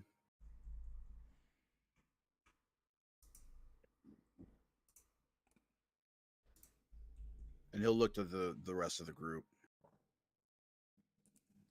Should we deal with the other swarms ourselves, or should we acquire servitors and do it for us?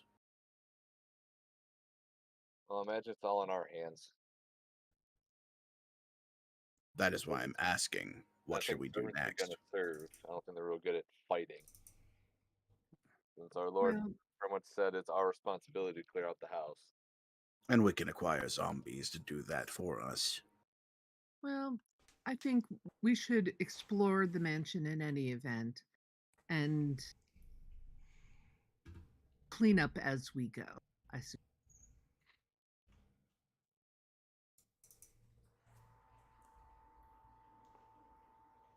Hey, would hand. prefer to know what else is in the cellar other than the. What? Is there anything that isn't a rat in here? Something else that talks, like another, servant like you. There are no other servants, but there are probably several things that talk, yes. And my name is Argon the Annihilator. And he's gonna kind of like flip over, make a fist, and pound on the table. I'll remember that eventually.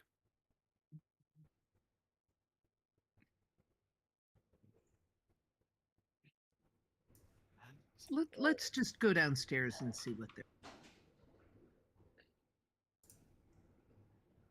One moment. Argon the Annihilator, are there any plans for this house? Any blueprints, documents? No, none so much. I do know quite a bit of it, from what I can remember. Gets a little hazy sometimes. I don't have, a brain. I see. Don't really need one. Well, do we want to explore the first floor here, then go down, so nothing comes following down after us in the basement? Yeah. Would you, Annihilator? Argon the Annihilator. Argon the Annihilator. Would you happen to know if there are any hidden rooms? And kind of like balance on three fingers, kind of just almost like a thinking pose. There is a secret passage somewhere in the basement. I think there was a body put there a few years ago. Oh, there's also, I think the previous master had something in the main bedroom. Never saw where he opened it from, though. Good to know. Thank you.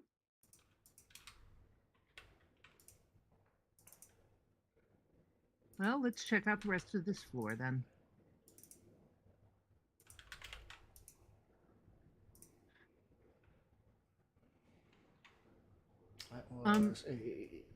Where we came in, is that just the anteroom, or was there more beyond? It was essentially like a coat room. Okay. Yeah, you first came in, there's like a foyer, a coat room, and a waiting area, and the courtyard. Okay. And so the edge of the courtyard is where we are now, where we're. You are currently in the dining room, I think. Let's see. Okay. Yeah, the dining room. Dining room. Numerous dusty yet comfortable chairs flank this long oak table. There's a mosaic of like bone tiles on the east wall depicting 13 skeletons gleefully like feasting on each other's bones. Oh. And what's the thing to the north of me? To the north, looks like there's a stairway. No, You'll you see. can't. Okay. Oh, it was the rat. It was a leftover. Oh yeah, no, I was doing a thing. I was checking the Wait, thing. is there another rat swarm? Yeah, I have to like because XP and encounters are based around a party of 4, so like I've got to go in and figure out how much it is because you guys have 5. It's a whole fucking thing. But I had already deleted it and I forgot about it. Oh well, no, because the old one's still there. It's a blood stain. Let's remove that guy. There we go. Killian's gonna wander over to the door that was right that we passed right away. Okay. Just take a peek in that door. I'm just sort of peeking in here. Okay. Killian's gonna find a washcloset closet. It's a pretty basic half bath. Oh. Nothing really notable. If anyone's got to use the bathroom, there it is now. We are not turning around. Rodolph will open this door here. Okay. Looks like I'm guessing Tabitha's kind of running around hitting the torches to light everything up. Looks of it. Yeah. Yeah, I'm just making a circuit, basically. Yeah. before you open anything. Okay, so that's a door at the end of the little hallway there? Yep. Okay, so I'm not going to open that yet. Rodolph, opening this door. It's kitchen. This room's got a few small brick ovens as you're kind of looking in. Looks like there's a few brick ovens, butcher counters, stoves, cauldrons, and the cookware. Everything is in disarray. It's covered in this heavy layer of dust. There's countless tiny little clawed tracks kind of leading to and from the room. Looks like the rats were probably coming in and out, looting whatever food stuffs was in here. Yeah, that makes sense. As you're looking around, one thing's gonna kind of catch your eye is this butcher's block has this like meat cleaver, this iron-handled meat cleaver like embedded in it. The pommel's got like this skeletal hand clutching a red glass. It kind of matches the design of the key. Does this seem any cleaner than everything else in here? It still has a little bit of a layer of dust on it, but like there's no rust to it whatsoever. Okay, as Rodolph will walk over there and kind of wrench the cleaver out of the butcher's block. And assuming his hand doesn't explode on contact or anything. No. So No. person.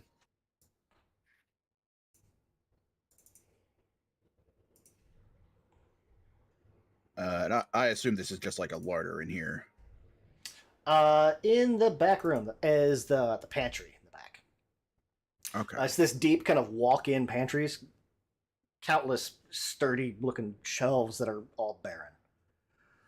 There's refuse and animal droppings all over the floor. There's a few torn sacks and moldy food. Tucked in the back, on a shelf, you'll just be able to kind of catch like there's like this ornate-looking spice box. And if you kind of go back and you kind of dig it out, getting through these webs and everything, this wooden spice box carved with these flame-tongued demons. Oh yeah, I'm definitely gonna go pick that up. And is there any kind of arcane energy coming off of this thing? Not particularly, no. Okay. Then I'll open up the box, see what's inside. As you kind of open it up, there's a bunch of spices in it. They're all super stale. But I mean, looking at it, looked like this box is probably worth about 4 gold. Okay. I'll close that back up and kind of stow it in his belongings, the box. They'll resolve to throw out the spices later. Mm-hmm. All right, maybe the hamster might be interested in it. I don't know. I don't know. The box itself is worth about 4 gold. Okay. What are the rest of you guys doing while Rodolph's checking out the kitchen? So what's going on over here? That'd be the study. There's several comfortable chairs facing this stone fireplace on the north wall. Again, there's like countless sketches on this dusty parchment kind of scattered throughout the room. Most of them are like torn or crumpled or trampled on. You can kind of pick out like there's some broken drawing implements, ink jars that have been tipped over. There's desk drawer that's just in pieces on the floor on the opposite wall. Can I tell what happened? Like, was it thieves? Was it the rats? Was it? Give me. We have what's investigation? I don't know, but Perception? whatever it is, I probably don't have it. But Give me perception. okay. Unless you have like an art lore or something. I don't know. Nope. 8. I don't see. Between the dust and just everything, whatever the hell happened here, it is a complete disaster. You can't even make heads or tails. Okay. But the hand said something about in the office there was a hidden space, right? He said in the bedroom. Ah, okay. Okay.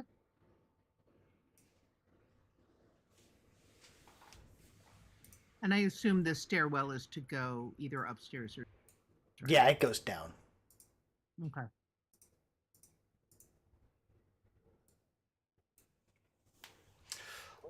So that's Tabitha. Mr. Bones or Roger, what you guys doing? All right, so if you need to throw something, try to make it like something that is not expensive or breakable. Oh. Do good, I'll get you like a nice glove or ring or something. How's that sound, Aragon? Or like anything that isn't ours. That's basically the rule here. Anything that isn't ours now. I mean, Argon the Annihilator. All right, cool. I'll figure that out if you, do that not breaking our shit thing. Anyway, if you can find like a rock or brick if you need to throw something, that'd be preferable. Like, no. If he throws a brick, he's going to hit something and break our stuff. Oh, so right. like at brick, like he's trying to pull a brick out of the wall. Stop it. All right. Do we have like a little sandbag or something? Something that'll like hurt a rat, but not necessarily break our other stuff. We'll find something for you to throw. Just I don't know, yell or bang something without breaking it if you need to get our attention. Mm-hmm. Fine. All right, yeah, I'll go find you that pinky ring or whatever. And he's just gonna like head out. Roger follows. Just I'm done with you. Hey, what's over here? So we'll advance like half hour while you guys kind of looking around. Yeah. What direction next? I think seeing what's on these 4 doors down the hallway here.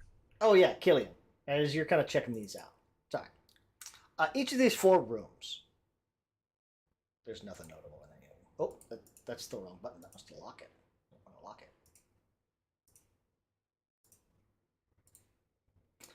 Each of these 4 rooms contains a single bed, a side table, a chest of drawers, and a bookshelf. As you look around, there's some sketches that kind of decorate the walls, but these sketches look like they're of creatures instead of landscapes.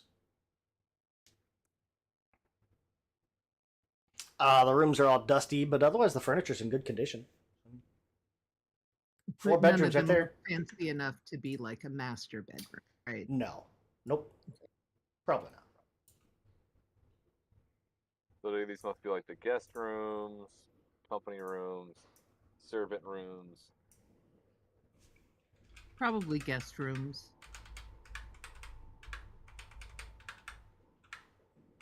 This is where there's only one bedroom and it's dark.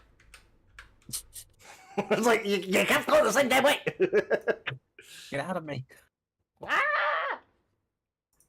Yeah, so one far, more 4 door down here, and I'll wave the party down here to show them the other one. Perhaps that's the bedroom. Rodolph. You like to try to identify that hatchet?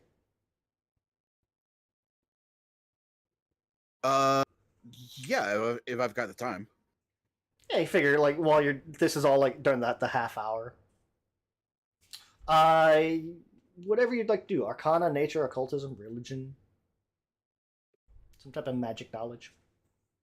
Let's see. I still have the +1 applying to everything on my sheet. No, you don't. There we go. Let's go with my native witchiness, occultism. Occultism, 16. Oh.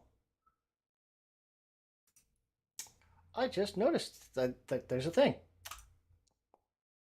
You also have a +2 on top of that. Because you've got, apparently, oddity identification? I don't know. Identify magic with specific traits, something like that. I don't know. Either way, 16 is enough to identify it. It's a +1 meat cleaver. Ooh, Yeah. Nice. Yeah. Okay. Essentially, what it counts as is like a +1 hatchet, but it's in the form of a meat cleaver instead. It can be Interesting. thrown or used in close combat. It's got thrown 10. Thrown in Pathfinder works on increments. So every 10 feet on this hatchet, I think it takes a -2 or -1. I forget. Let me see. I think it's a -2 up to 5 times with a -10. That and sounds that's right. max range. Yeah, that sounds right. Yeah. But otherwise, Fantastic. it's an axe. Mm-hmm. And it You can- rocks. Let's see. D6, I think. Yep, D6.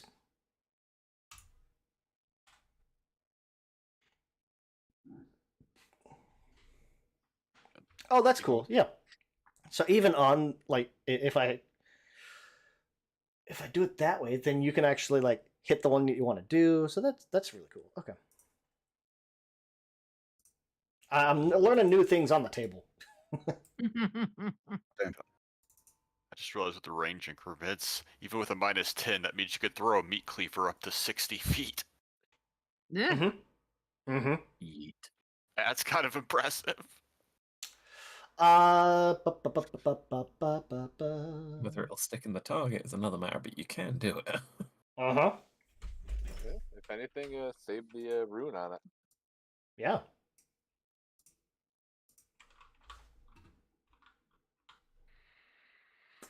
Let's see. Oh, unselect you. Unselect you. Where'd it go?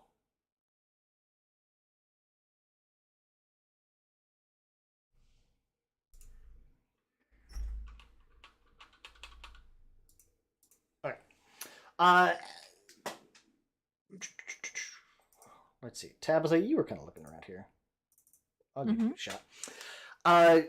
In that desk, you're gonna find a like essentially, if you kind of pull the broken drawer out a little bit more, you will find there's essentially like a almost like a box kind of attached to the back of the broken drawer.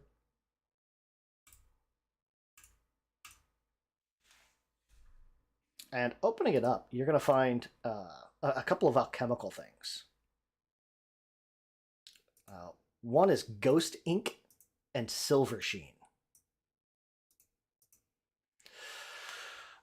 Ghost ink is kind of like invisible ink. It's got this like pale blue liquid. It dries super quick. But if you hold it over heat, it'll actually kind of glow red and start to show up. So kind of like the old lemon juice trick. Cool. But as soon as the heat's taken away, the glow goes away. Now, silver sheen, on the other hand, it's a chemical, it's consumable. What you do is you can take this paste, it's this silvery paste, and you can actually slather it onto a melee weapon, or a thrown weapon, or 10 pieces of ammo. Spoils quickly, so it's one of those like use it once, all or nothing kind of thing. But for the next hour, the weapon or ammunition counts as silver instead of normal. Ooh. Interesting. Yeah. Definitely see that being interesting in this campaign. Yeah, I was going to say, we'll hold on to that, although I suspect it's best for Roger. But I'll Given just that show I'm it the to the only party thing. and tell them what it No, is. no. It might be useful for Mr. Bones too. Oh, true, Just- yes. We'll But throw I am those not onto only the. guy. We'll throw You those just onto the spend the party whole sheet for now. campaign making the scythe even cooler. Yeah. We'd actually just make Roger the Grim Reaper. That's the aim, is it? The bull Yeah. scythe just gets buffed every level. I'm not opposed to this. I'm just clarifying. I'm not the only melee. So, the bedroom. Who wants to take point into the bedroom? Well, not the bedroom, but the last door. Which we presume is the bedroom, because that's the room we haven't seen yet. But Roger will take point if no one else is going to. I know my place in this. Knock, knock, open up the door. It's Roger. So as you walk in, Roger, you're going to open this door. And it's this just austere bedroom. It's got a wide bed, a chair, a writing desk, a tall cabinet in the alcove of the southeast corner. I can't see that, though. So right now, Roger's looking at it going, huh. Can I borrow a touch? Thank you. Yeah. I assume that's like one of those, like, you kind of hand it forward and doop. Okay. Yeah. Thank you. Just hands it back. Well, isn't this a fancy room? Dibs. I was waiting for that. Even in evil campaigns, everyone honors the rule of dibs. The rule of dibs is eternal. It is a time-honored sacred tradition. The tableau will sort of look at you and look at Mr. Bones and say, "Do you even sleep?" I was just planning on. I just need a place to dump my shit. Like, so no one steals when I leave. But other than that, I could just stand in a corner in the basement for a few hours a day, and I'm good. Stare at a wall for a while, contemplate. Okay. Fine, I guess someone that actually needs the bed can have the bed. But I'm taking the chair. Like I said, there's in here, you've got a wide bed, a chair, a writing desk, and a tall cabinet in the corner. And that's it. Yeah, all you he's notice. not interested in the desk. He just wants the chair to inconvenience whomever is getting the desk. Mm-hmm. I'm just gonna start like looking through shit to see if I can find. I was like going to say I'll glove. ruffle through the desk. I'd like to roll for rummage. Tabitha, give me a perception check. Let's see if I can do any better this time. Ooh. 21. Damn. So we'll get to that. Mr. Bones, you said you're kind of looking around here, right? Mm-hmm. As you're kind of looking around, this room hasn't seen use in years, but you can very clearly tell it is the master bed. When you open this cabinet, or the tall cabinet, you're going to open it up, and there is a full, complete suit of plate mail. Hey, Roger. Of plate armor. Hello. Yes. Hello. I am the Roger. Hey, I mean, for us, it doesn't really matter. We could just stuff some hay if it doesn't work. But you think this will fit?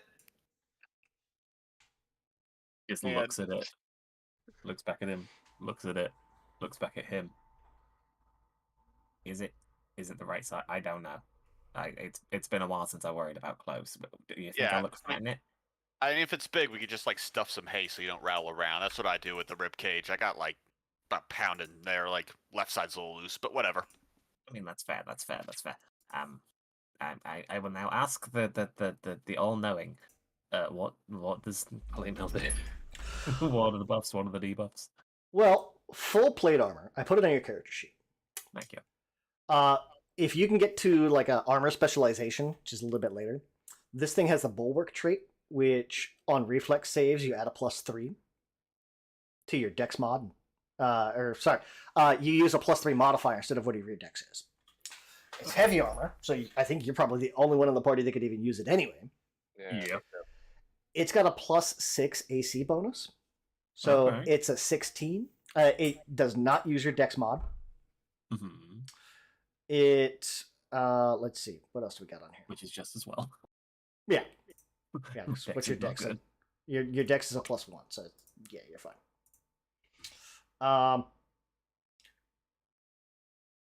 Your strength. What's your strength? 16 +3. Okay. So while you're wearing this, it is going to reduce your movement speed. Okay. Until you up your strength, because this is heavy armor. Yeah, I am encumbered. Does it require me to have a certain stat, or just? I think drop that's something? because. Let me do this. Let me take off encumbered for you. There we go. It's because I put it on you, but you still had your other armor on too. Thank you. So it would reduce your speed to 15 while you're wearing it. Until you can Jesus. up your strength, because your speed is only 25 base. If you don't meet the strength requirement, you take penalties. Yeah, what is the strength requirement? 18. Mm-hmm. Yeah. Additionally, you've got a -3 check penalty. So it is a way better armor, but your strength is way suffering until you can bump that up. Okay. Roger will go to pick it up and like lift, but end up just leaning forward as he lifts, failing to pick it up. Just But it would be a +2 to your AC. yeah, but also But you're slow as dog shit. I really feel the need to move. It's the mobile tank. So Mhm. like I would We'll just like put that to on the not party be a sheet Mark for now. One. Yeah. Yeah. I might have it later. I'll put it in my cupboard later. But at the moment, I need to borrow someone's muscles to get better at that. Well, it is We'll grab worth some on for you. 30 gold. Wow. Like if you were to buy a set by itself, it's 30 gold. That is not as expensive as I thought it was gonna be. Well, you start out with 15 gold. Yeah, that's what I mean. Like I'm used to full plate being like 1,000 gold. Yeah, like 1500, where you can't afford it until like level 8. Yeah. Yeah, Pathfinder's different. Let's just get a dolly and roll Roger around on that. Mm-hmm. Oh, just put him in the no. Put him in the walking cauldron. Yeah. Oh my god, use it as a mount. Yeah. Oh my god. The cauldron's got a land speed of 25. Like, Wait, how much can it hold? Is there a weight limit to it? It has, let me see. It's on the party sheet. bulk of 20. 2 bulk. It can hold 2 bulk of ingredients, unfortunately. So it's a little out of his. Yeah. If you put in just Roger and just the armor, maybe. It's still a fun thought. Yeah. Honestly, giving Roger his own mech unit is kind of appealing. Between the plate armor and the armor cauldron, in a cauldron. Yes. Kind of awesome. Get the Athgoth Iron Hand treatment. I'm Let's just get back- slowly picturing the mechs from Gurren Lagann. I'm picturing I'm Yeah. picturing skull face. Let's get back to Tabitha. You got a 21 on that check. It says you're going through this desk. You're going to find underneath, kind of like underneath the lip on the backside, there's a switch. Ooh. And she'll say, I knew there was hidden stuff. And it'll be one of those, like, you kind of look around, like, you're not seeing any, you don't see where it goes to, but there's definitely, like, a hidden switch underneath of this desk. Well, I'll press it. And behind you, you're going to hear a click in the wall just north of the door. And it's going to push a little bit. Ooh. There's a hidden room.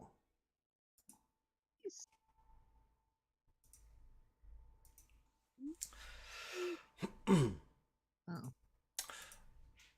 As you take notice of this secret room, there's a stone altar that occupies the north side of this room. It's got this lead basin kind of sitting on top of it, and a metal pail on the floor nearby. Now, I'm no expert, but this is a bucket. I believe Roger- you're correct, Roger. That's true. I Roger, think as this you is look into that probably pail. more Rodolph's specialty. Although lead containers concern me somewhat.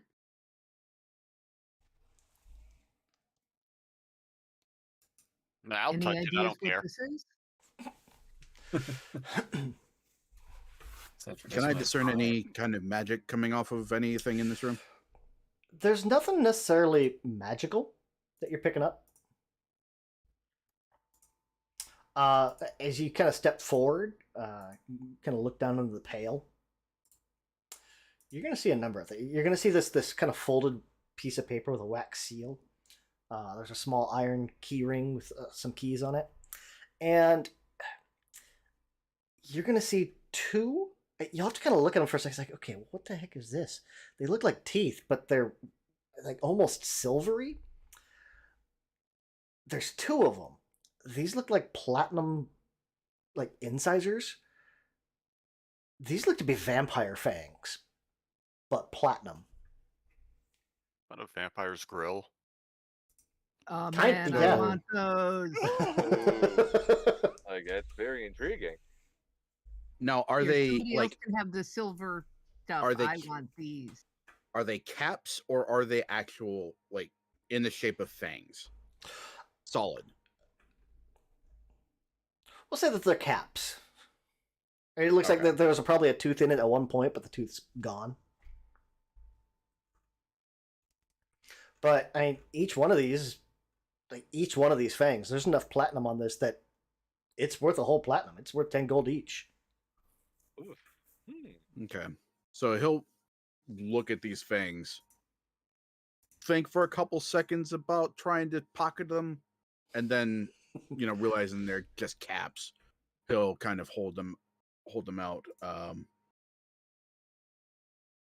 These appear to be jewelry for someone with fangs. Zing! And she'll snatch them out of your hand.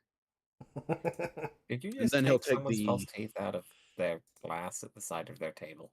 'Cause if that's the case, that's gross, even by my standards. They're It's not not the false cup teeth, next they're to their table. ornamentation.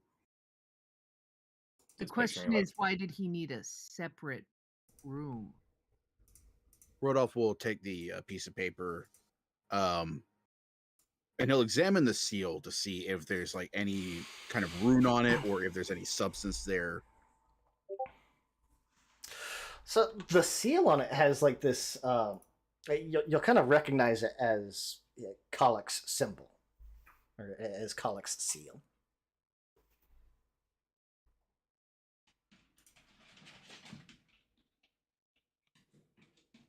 But no kind of indication that something magical would activate once the seal is broken. No, you're not getting any sense of magic off of it. Okay, in that Do you case, have detect Rodolph will magic? open the. He has Not prepared. Okay. no, not the spell, but like he has the oddity identification. Yeah, no, it doesn't look like none of this looks to be magical. Okay. Then in that case, he will break the seal, unfold the piece of paper, see what it says. So inside this note, kind of written in common, is a note from Kolak himself. It's like, I leave my home to my most loyal companion, Smoke, whom I buried in the crypt.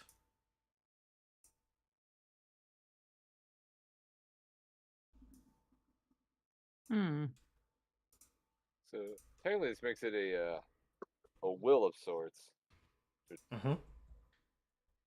Sure seems that way. which would nullify our deed agreement. Potentially. Rodolph Oh, will should kind we of just, tuck like, that burn away on that? his person, and he will say, as he collects the key ring, we should visit the crypt, discern the disposition of this smoke.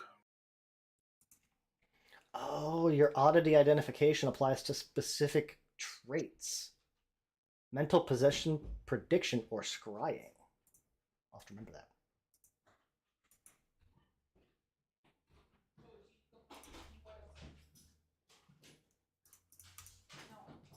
We'll bump forward another 30 minutes. There we go.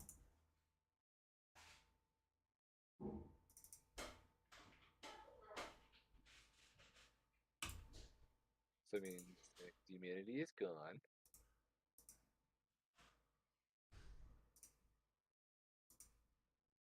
Roger, would you like to Alright. be treated again? I mean, I wouldn't say no. Okay. I still got this weird, loose sort of thing in my face. You don't mind? See if we can fix you up.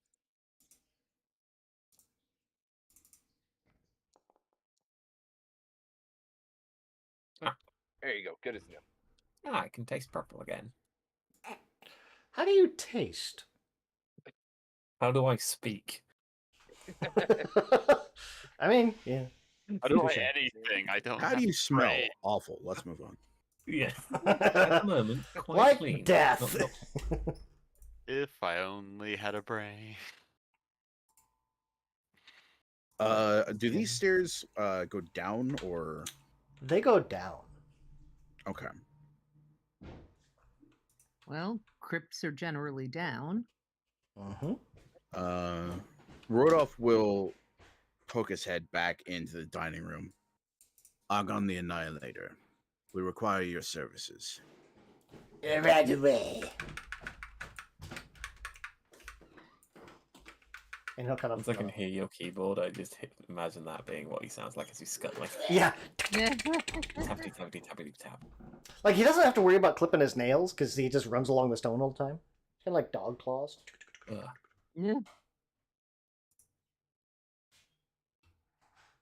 God. And as we're heading down to the stairs, Rodolph is going to speak to Argon. We have discerned that there is an individual named Smoke in the crypt. Is this one of the entities that you spoke of that is still present here? I don't remember anyone named Smoke.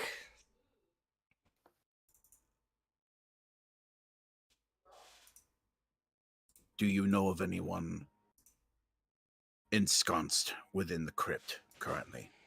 There was a body buried there a few years ago.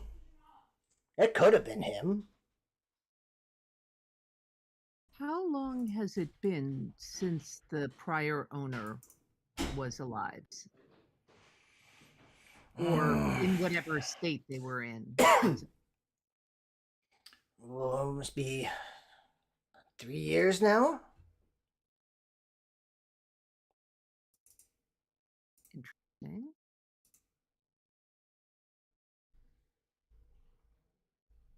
So what happened to the previous? He died. Natural causes, not to worry. He went out on a stroll and had a heart attack or something. He was quite old. You sure it was natural causes? As natural as anything else around here. Good point. There was no foul play. Everything has been quite legal. Was he buried on property or taken off property to be buried? I don't know. Did you think he would be put in his own crypt? There is a graveyard outside. Didn't you see it when you came in? Didn't look at the names or anything. Look at that later. So getting over to this landing, there's stone steps in the center of this area, kind of spiral downward. They're studded with finger bones, and there's a railing of femurs to kind of offer support that goes down.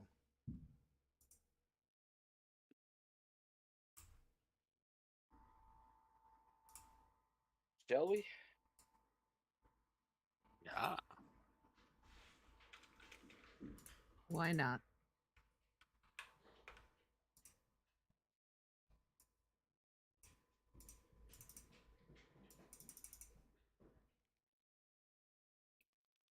How low were you? I hear my people. Oh, I never applied it to him. That's why. Oh, okay. I kept wondering, like, I kept trying to apply it, but it would try to apply it to me for some reason. Yeah, like I have to apply it. That's why, like, I saw it popped up there. I was like, oh, okay. Like, oh, wait.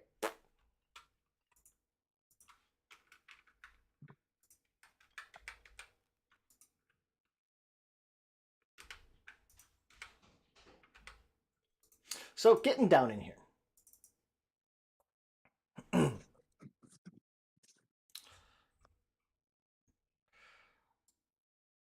Oh yeah, there's just nothing to. Like, you get down to the bottom of the stairs, and let me see. We'll figure. I'm assuming you guys are lighting the torches because there are a few sconces. Yes. No point in leaving it dark. Yep. Not if you don't have to.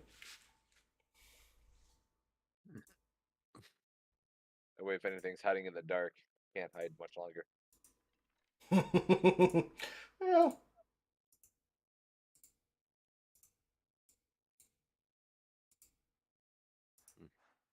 Oh, there's a thing. I was gonna say, with someone with dark vision. you're the only one that can see that. I can't. Ooh. I guess it's like a hear thing. Cause I don't see a thing. I see the swirly. Oh, now I see the thing. Like there's something down the hall. Thank you, Torch. So Yeah, I can't see that, but my familiar can.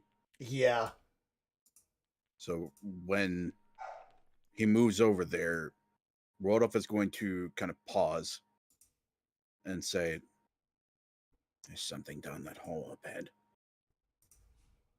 Oh, Ew. What the fuck?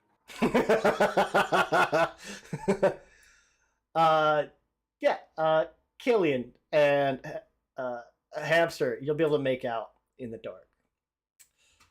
There's a from a distance it looks like a skeleton, but you can kind of make out there's like something's almost embedded inside of it, and you can kind of see like the tentacles, the limbs kind of interspersed in through the bones of whatever this thing is. Why is his jaw down there? yeah. The There's so many questions. Shoulder bones, like its collarbones facing the wrong way, like it's a motorcycle. Like Wait, you I- never heard someone just talking out their ass? the I mean, I've heard of a man-eater, but goddamn. Man eater. Oh, something ate its butt out. Oh shit. Oh, it was him.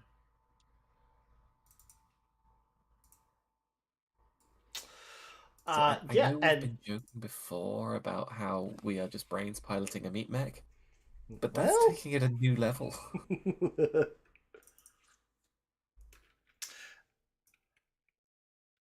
and as you guys kind of light the torches or those sconces, this thing's going to start to make its way towards you.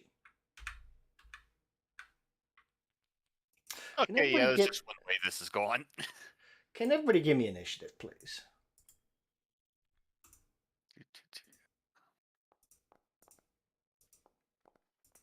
I'm rolling a lot of 14s. I think it's like the Hey, third one. finally, good initiative. Sounds like something decent at least. oh, why didn't it go? Let me see. Hold on. Oh, oops, a real perception. But it's the same thing. Let me add you back It's on the there. wrong dice. There you go.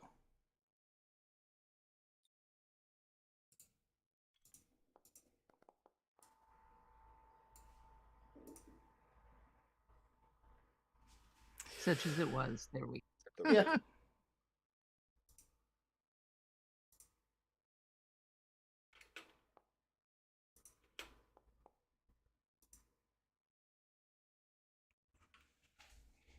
Ostavite. Mm-hmm.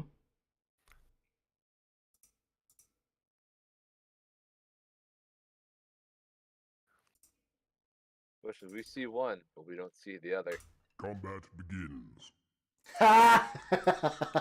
Okay, I like that. So this thing's gonna kind of start shambling towards you. It's kind of step, clomp, step, clomp, step, clomp. Rodolph, this thing's coming into the light. Now you can see what it's called on the combat tracker, but you guys don't necessarily know that. Yeah. Your characters don't know that.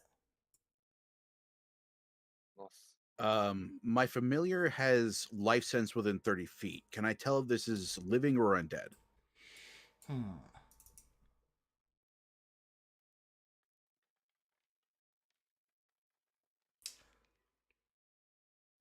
It's alive. Okay. All right. In that case, Rodolph is going to say, it's a living creature. Treat it as such. And the familiar is going to skitter off of him and run up to... Or rather, it is not undead. I'll say that. It's going to run up to the bad thing. Hold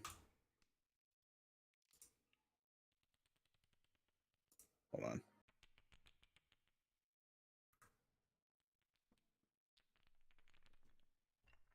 So he's going to run up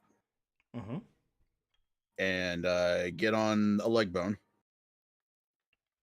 And then Rodolph is going to cast Chill Touch. Okay. Upon the creature.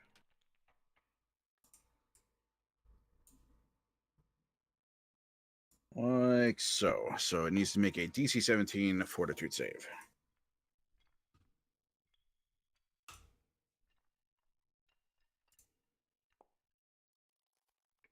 $12. Finally, this thing works. All right. So failure. So if it is not undead, I'm going to go ahead and apply the negative damage to this thing. Okay. For sweet, almost max damage.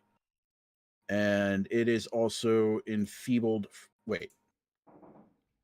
Oh no, that's not a critical failure. No, it's regular failure. Stress damage. I gotta remember, is moving my familiar in action, or is that its own thing? It is an action to direct your familiar, and then your familiar gets 2 actions to do or to attempt what it's going to do. Okay. I don't think there's really anything the hamster can do that would be useful here. So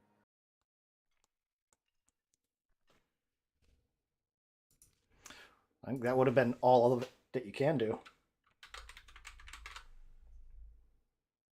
just pondering how useful it would be for the hamster to try to use this thing to hide, but probably not. So, yeah, that's Rodolph's turn. Oh yeah, I forget that you can change your familiar's traits on long rests.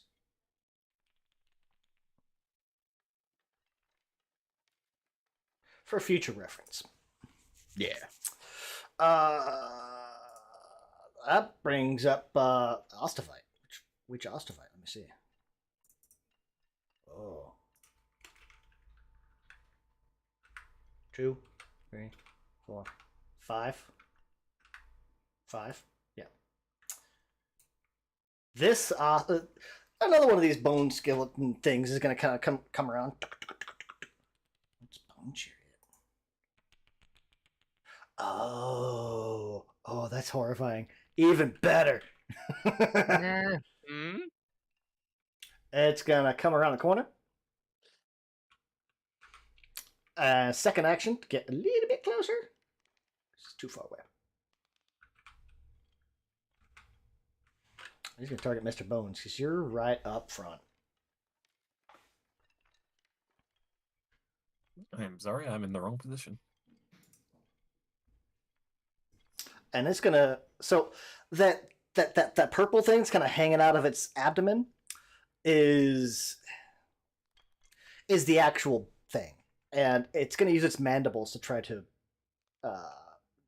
melee Mr. Bones.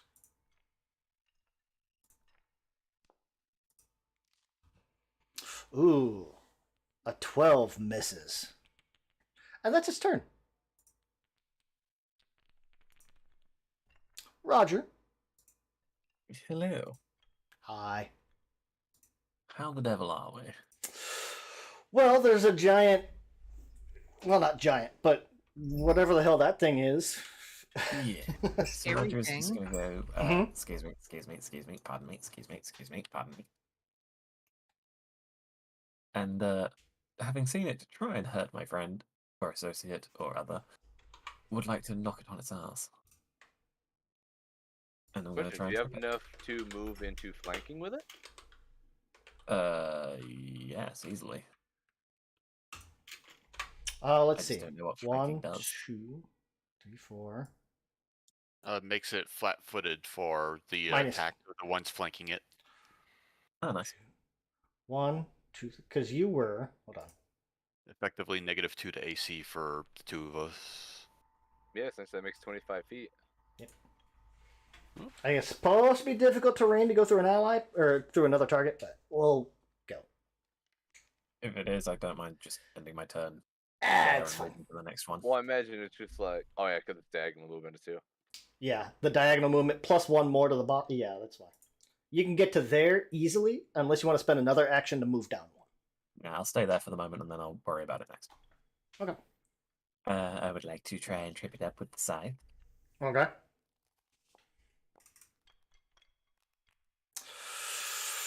Oh, That is a never- critical failure. That is a critical failure. You not only do you miss, but you kind of like swing wide, like you get a little bit of momentum into it, and you fall prone yourself. Oh.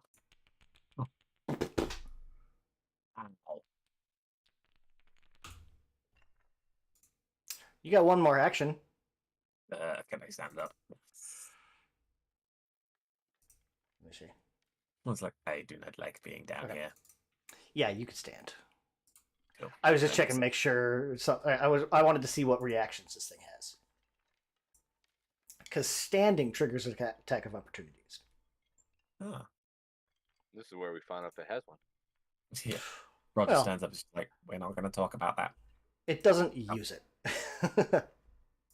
So 1, swing and a miss. 2, stand up. 3. Okay. That's me. That brings up the other Ostavite. How smart are these things? Okay. Stop. It's gonna come up to Mr. Bones here. Oh no, I take that back. Because somebody else just came around the corner. So it'll just step over here. Oh!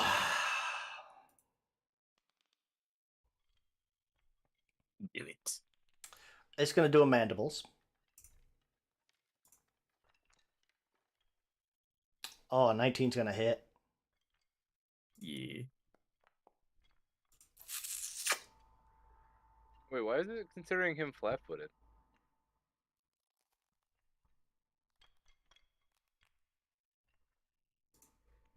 Still hit, but it's like, why is it considering flat-footed? I wonder if it's. I don't know. Because they're just next to each other. They're not on opposite sides. That's weird. Yeah. They don't No. have. No, going prone makes you flat-footed. I wonder if getting off prone just didn't take it away. Shouldn't have. No, It's don't off have of it. them. The only negative I have is treat wounds. I don't know. That's weird. Anyway, Are you targeting this one?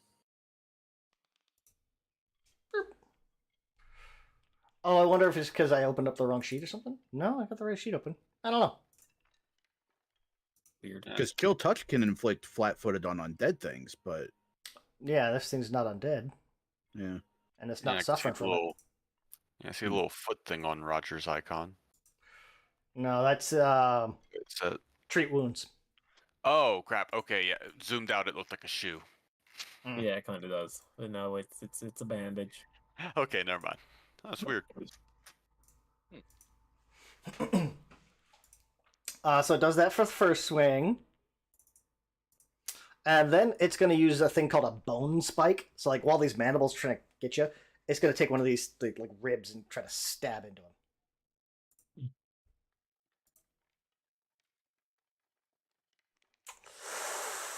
How about no? Well, it still isn't. Yeah, that still would says it. take. Yeah, that 'cause does Roger's not hit. Flat-footed. I don't know wait, why Roger's it says he's flat-footed flat-footed. because he's prone. I got but But he's Get up. not. He got up. Unless the effect stays until the Then end I of think the my condition next is still go. on him. Nope. I think I don't know something why. might be wonky. I think maybe the Maybe. table sees it as prone still. Let me do this. Boop, boop. Hold on.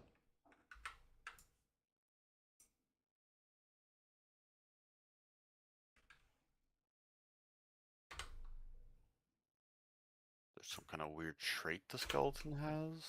No. Huh. Yeah. Unless it's because he's next to him, but that shouldn't. I don't know. Whatever. What was your initiative? You went. Me one. He was in the middle, Yeah. right between the two Ostavites. 21. There we go. Perfect. They're giving me the old 1-3. Uh, Not the old 1-2. okay. 1-2 you get. Mr. Bones. Alright, so I'm gonna just kind of... Oh, I know why. Should I actually be getting that then? No, not yet. Okay. You don't yet. Yeah. Oh. Continue. Alright, and considering that there's a living thing in there, okay, it doesn't look like something that could talk. So to demoralize, I'm just gonna scream at it. I know there's like a negative if it doesn't understand my language. But hopefully it's not also mindless. Let me see. Demoralize. C-D-D-D. There it is. Oh, that rolled off a 15. Oh yeah, language barrier. Oh, cool. I like that it automatically knows the language barrier there. But since that didn't work, I'm just gonna try to stab it in the ass.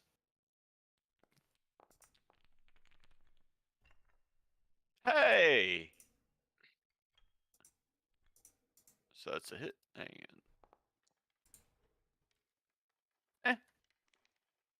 Now that's correct.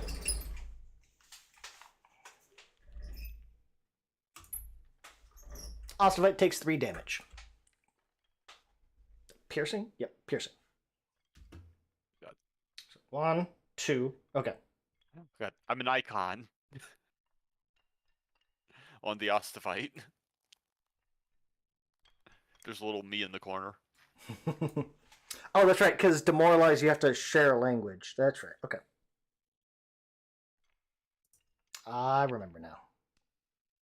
Otherwise, you're relying on pure intimidation. Which there is a feat for that, though. Yeah, it's like intimidating glare. Killian. I'm not Oh. on the. Oh, you're not. Why are you on the not? tracker. Oh. Yeah, she had a 11 too, so should have gone same initiative as me.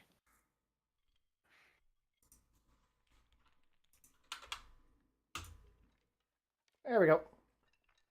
Okay. Tabitha. Okay. We'll fix that. My cones are not appropriate. Anything for a straight line. Sadly, I don't really. I mean, you could step up right in front of the Ostavite and then just blast a cone straight south. Well, but you also take out Hentaro. Yeah. So I think instead, I'm gonna go with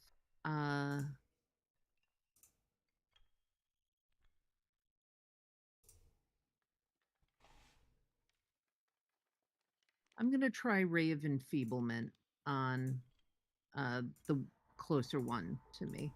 Okay.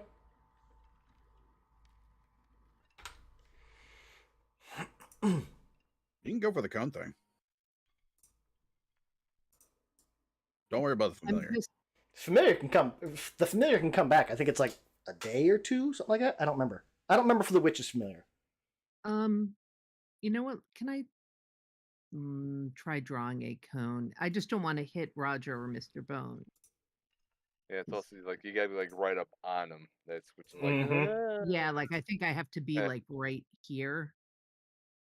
So it's like it puts you in hitting range. Yeah, but also they probably don't have opportunity attacks. Yeah. That's a 15-foot cone. Yeah, see, and that's so would you consider that hitting Roger and Mr. Bones? They're not in. Nope. It'll highlight whoever's in it. Yeah, yellow bits or whoever's in it. If you were to step back, like there, it would catch then them. that would be okay. That makes But sense. if you're right up on front of this thing, they're fine. Okay, then I'll do that, and I'll do ancient.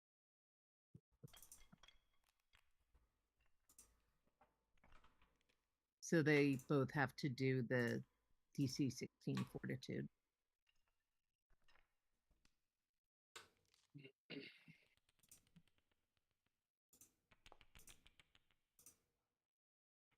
Oh, God. Okay, well. The hamster succeeded. Hamster's fine. Yay! Yeah. Go Hamtaro. Well, that means they take half damage and no persistent. You want to go ahead and roll damage? Hey, at least one of them failed, so that's good. Yeah. Hamster. So Rodolph is going to cast Phase Familiar as a reaction. Okay. So basically, it turns from a solid to an ephemeral form. It gains resistance 5 to all damage and is immune to precision damage. So it doesn't take anything. Okay. Perfect. What? Nice. So The thing, it's not for Tabitha. It says charisma +3 negative, and it's showing a 3, and she has a charisma bonus of 3. Yeah, it should be. There's the. It's because it should take 1d4 plus. Oh, it takes half damage and no persist in it if it succeeds. Full damage. Each creature in the area takes negative damage equal to your charisma mod. Spellcasting modifier and 1 persistent, and 3 is my spellcasting modifier. Oh, okay. The way it shows charisma +3, I thought it was supposed to be like 3 on top of it. No, the +3, but then it's also it is the charisma, yeah. Ongoing 1. Now I gotta find the persistent. Which persistent. one actually failed? It is 1, and it's negative, right? I think it's negative. Yes, it is negative. Yeah. How does persistent damage work? Is it against the same DC? It is a flat check at the end of their turn. Ah. They'll take it at the end. I think it's like a. Take it at the beginning? No, persistent damage is taken at the end of a creature's turn. Then they also attempt to save at it. There we go. I'm trying to remember what the check Ostavite has it.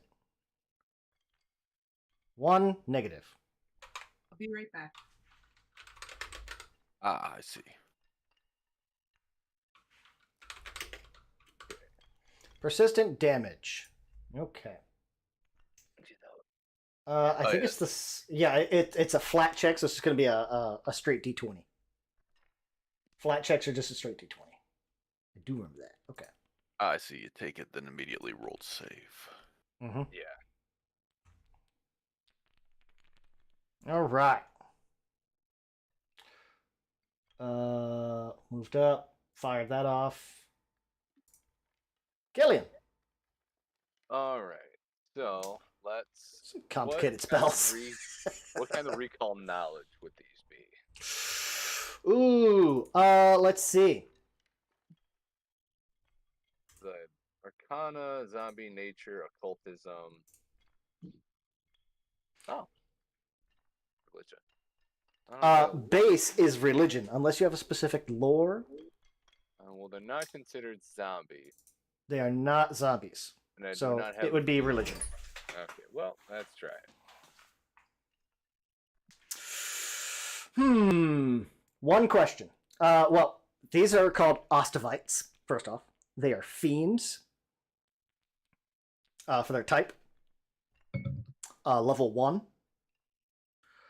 and 1 question. Do they have a particular weakness?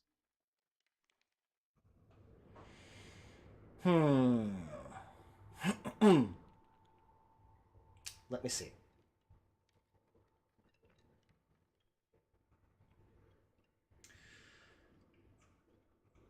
They're especially susceptible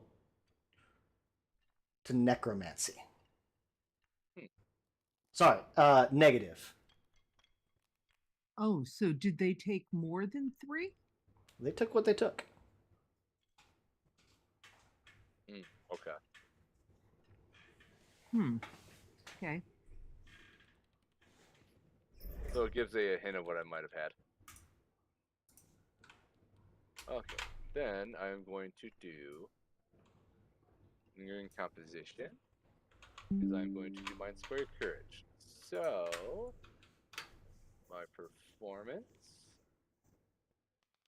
Yep, kind of figured.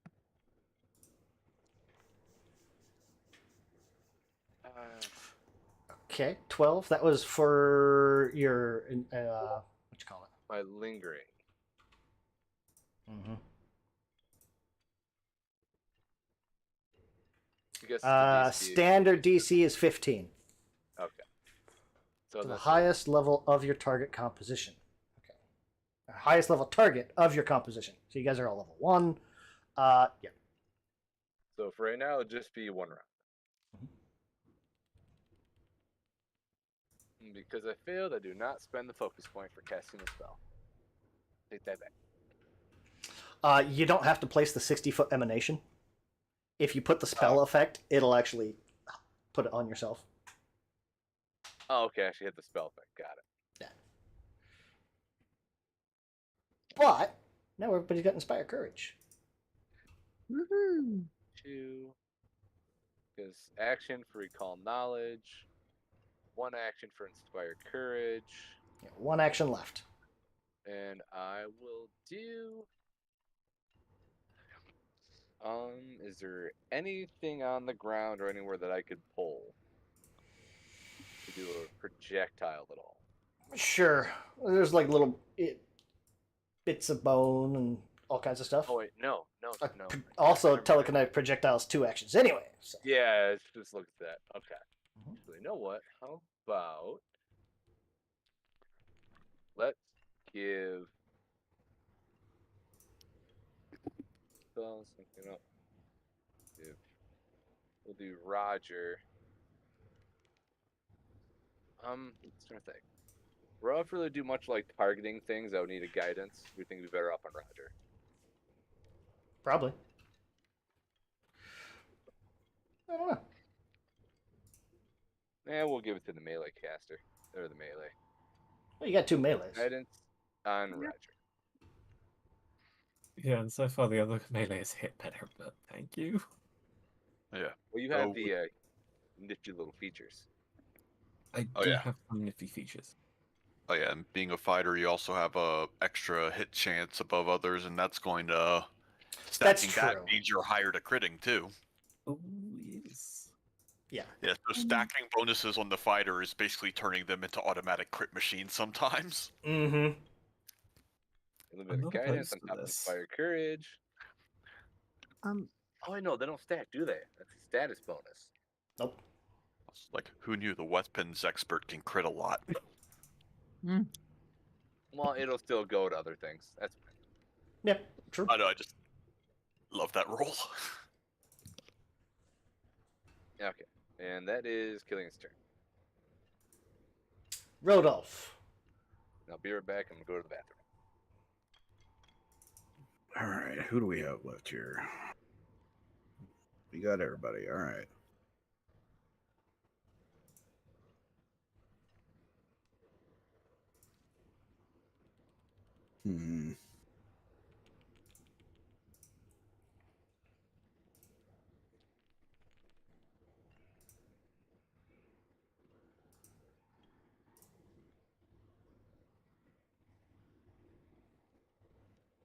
Okay, I am going to try something that may not work as I intend, but fuck it, we ball. So Rodolph is going to target or he's going to continue targeting the same Ostafite. And he's going to cast Gravitational Pull in order to drag it 10 feet and hopefully knock it prone.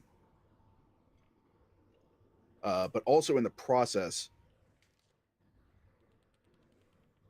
the more I'm looking at this path, the more I would like to try and drag this one that I'm targeting through the other one in an effort to knock them both prone. But because if I just drag him straight forward, that puts him in Tabitha space. So my intent is to drag my target towards me so that he ends up like here. Okay. I don't know if I could do that and still try and like gravity pull him through the other guy.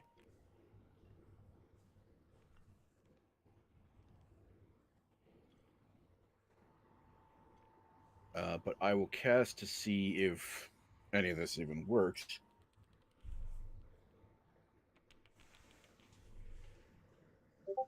I think. There we go. Just a single action. It will require a DC 17 Fortitude.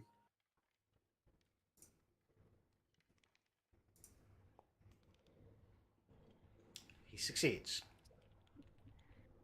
Balls to that. Now, with a hero point, can I force a reroll on that? I don't remember if that's something a hero point can do. We'll say so. Sure.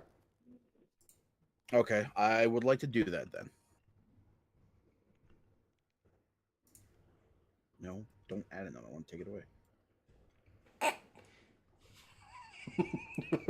Rolls higher. All right. Oh, there's actually a reroll button? Yeah, I mean, I can do it. I don't know if you guys can do it. You guys can't. I can. I need to read up on some shit before my game. If you right-click on or as the GM, if you right-click on it, you can do like a reroll or a spec roll. Oh, cool. They have like little right-click things from the window. Thanks. Like if somebody wants to do it with a hero point, usually you can like right-click and there'll be an option for hero point. So, There's a lot of features. Is there anything I can throw in here? I say there's little bits of debris, sure. Little shards of bone scattered around. All right.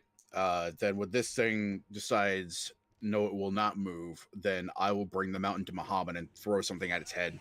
Okay.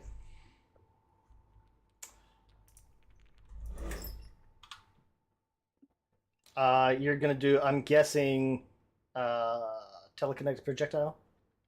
Yes. Bludgeoning, I'm assuming. He's gonna have some cover. Let me see here. Where's my cover button?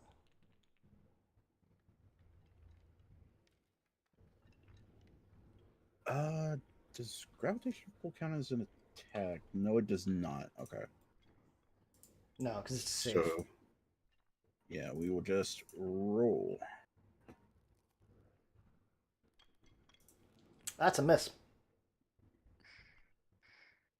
All right. That is Rodolph's last turn this combat. Potentially his last turn ever. I may bring a new character. We need at least one high intelligence character to balance out mine. That brings up the Ostafite. Which Ostafite? We need one The with back a big brain Ostafite. to balance out the two with no brain. These guys aren't smart. Yeah, it worked last time. We'll stick with, well, let's see.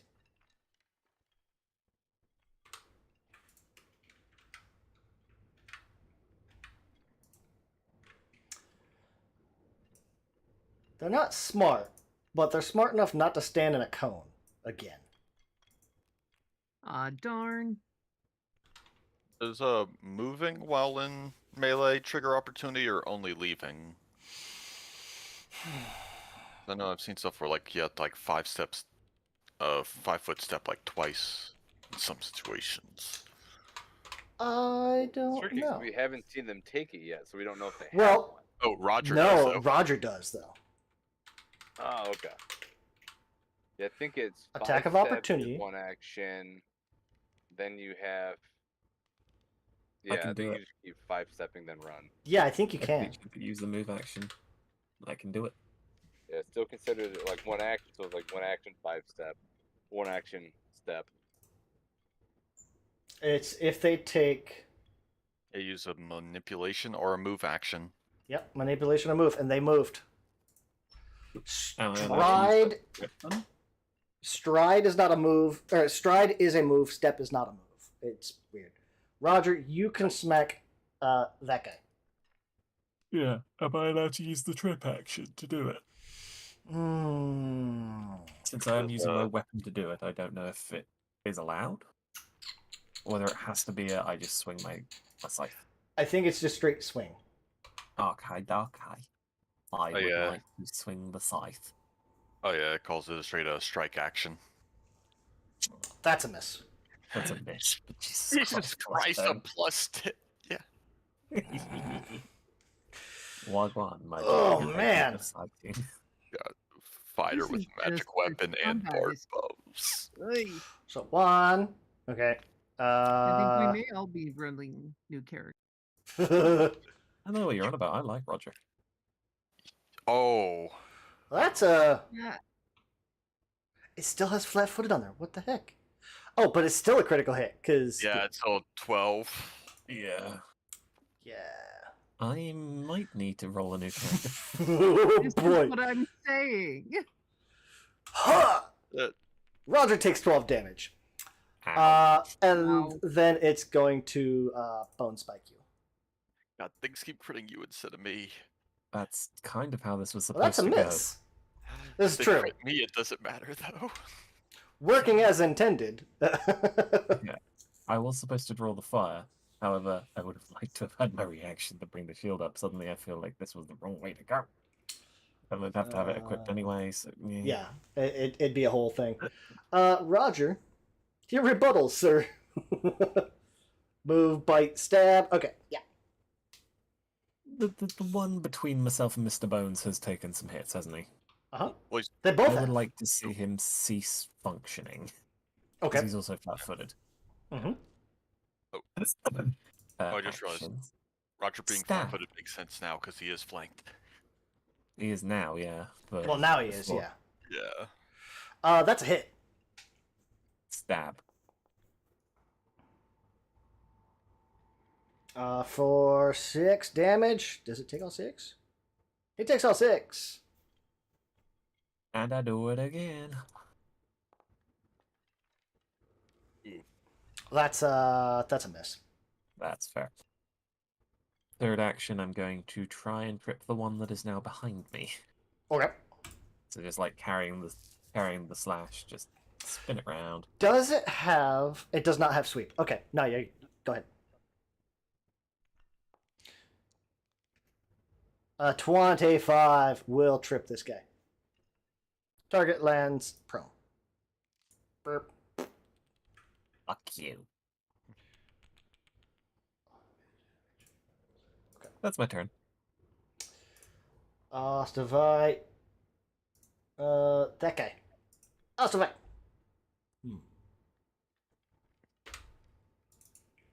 Tabitha just blew a bunch of dust in its face. These things aren't smart, but they're reactive. They're very reactive. So we're going to say mandibles. Ooh, that's a miss. Yay. And it'll mandibles again. Still a miss. I was going to try to stab you with a bone spike.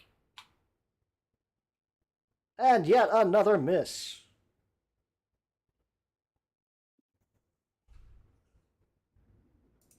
Mr. Bones. All right. Oh, yeah, I also have to do that. Oh, it did do that. Hold on. I did that wrong.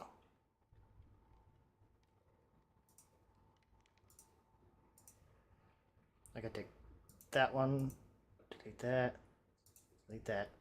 Roll recovery check. He does not recover. Okay. Ah. Now, Mr. Bones. Okay, I want my panache. So I'm going to do something stupid and pointless other than the sake of getting panache. Double roll through. I am going to basically, since tumble through doesn't really affect anything other than I can move through it, I'm going to try to slide through its base and just bounce off of Roger's back and flip back over it back to where I am. Okay. Purely for the sake of that. Like, it's as Roger turns to do the swipe behind him as well, so you actually bounce off of his back and just boing. Oh Just yeah. continues turning around. What was that? You turn with the swing, I just like ramp up off of the scythe. Yes. Alright, let me actually. Yep, he's Undead wombo targeted. combo. And no whammies. Yo! Hey, you gain panache. Boink. I like that animation. Look at me. Alright, now. Why'd you roll a damage roll on your rapier? Wrong button? Did I? Oh. I guess. Yeah. I didn't even notice. Yeah.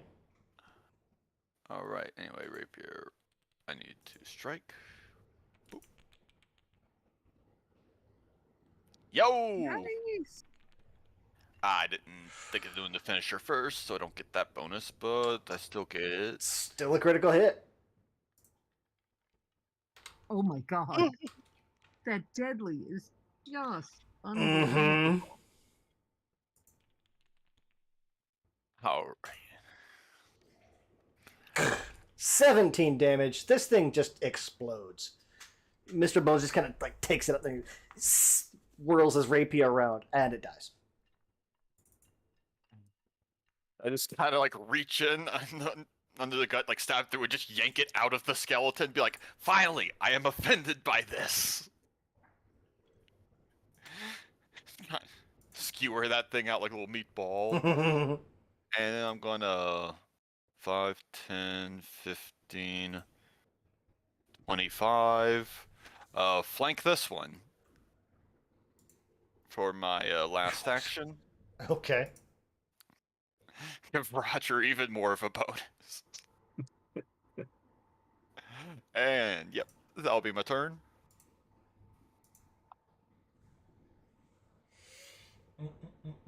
Just Tabitha. roto-rooted it. Nice. Uh-huh. So, does Roger already have guidance? Yes. Okay. And I have So- double guidance. Unfortunately, you're immune to guidance for an hour after you end up using it. Oh. But Mr. Bones does not, right? Correct. Okay. So I will cast guidance on him. Target him.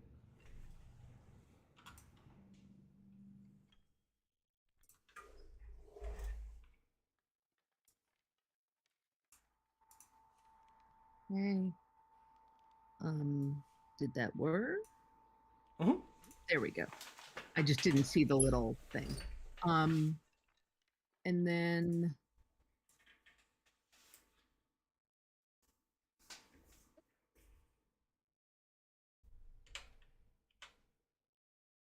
if I cast a ray from here, the I'm guessing Ray of Enfeeblement?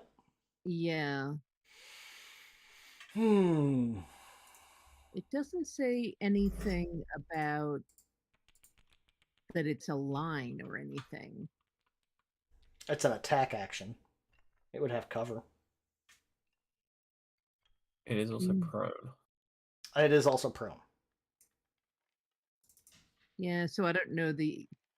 I think How prone gives it a. I think prone gives it a bonus. Yeah, you know what? I'm not going to do that. Is anybody injured? Roger, how you doing? I'm rattling. Okay. Roger got crit. I Oh, checked and I got that. crit. Okay. Yeah. So then,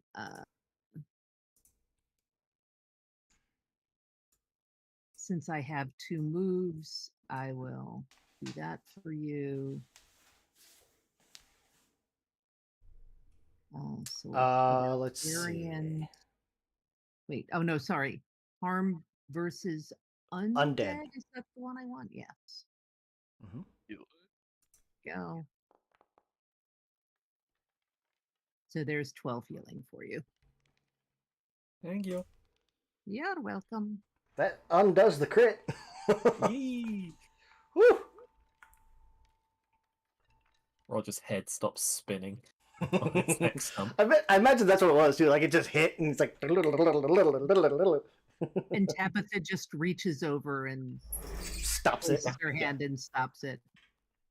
Just thank you. Except a loose hand says, "I think you dropped this." Just puts it back on slightly wonky, corrects it. 1, Cheers. 2, 3. Killian, your aura dissipates, and the fucking table goes crazy. Oh, Nah. geez. Oh, 8 on the 2 action is so good. Hmm? That plus 8 on the 2 action heal is so amazing. Oh yeah, yeah.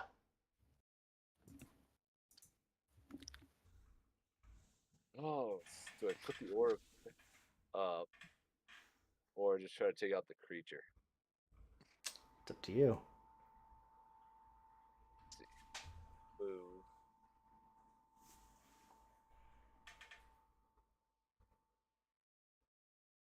Move down, so 1 action.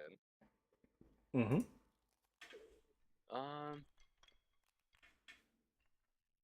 How does the creature look? Is there any way to tell him? It's not bloodied. It is prone. Give it a turn. You know what I'll do? Because Roger's over here been getting insanely knocked. Ah. Give a little boost. On who? Roger? Yeah. Okay. Ooh, what's that one do? Plus 1 to your AC and saving throws. Thank you. It's supposed to be against a specific target, but you guys only have 1 target left, so. Yeah. It's a given. Mm-hmm. And that is my turn. That is a 2 action cantrip. Rodolph. Shit's crazy. Nah. Yeah. I can't hit shit. People are bleeding everywhere. Or breaking everywhere, all things considered. I think Roger's the only one that's taken damage this fight. He's just taken a lot of it. I keep getting rocked, but I keep getting back up, so it's fine. I am going to move to get a better line of sight. And I'm going to use telekinetic projectile again. Okay. And this time it's gonna work. Absolutely. I am going to use the skull of the other Ostovite and whip it at the other one's skull for classic Three Stooges maneuver. Okay. Go for it.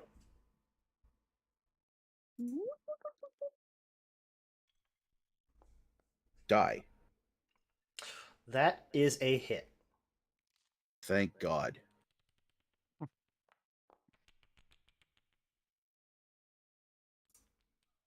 Take 6 damage.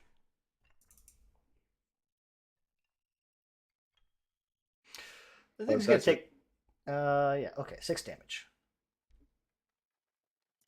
That brings up the Ostovite. Ostovite's going to stand up for its first action. Roger, you want to make a swing? Yes, I would. Like, no, no, no. Whack-a-mole it back down. Mm-hmm. You can make a strike. That's a crit. Oh, Yeah. I said no.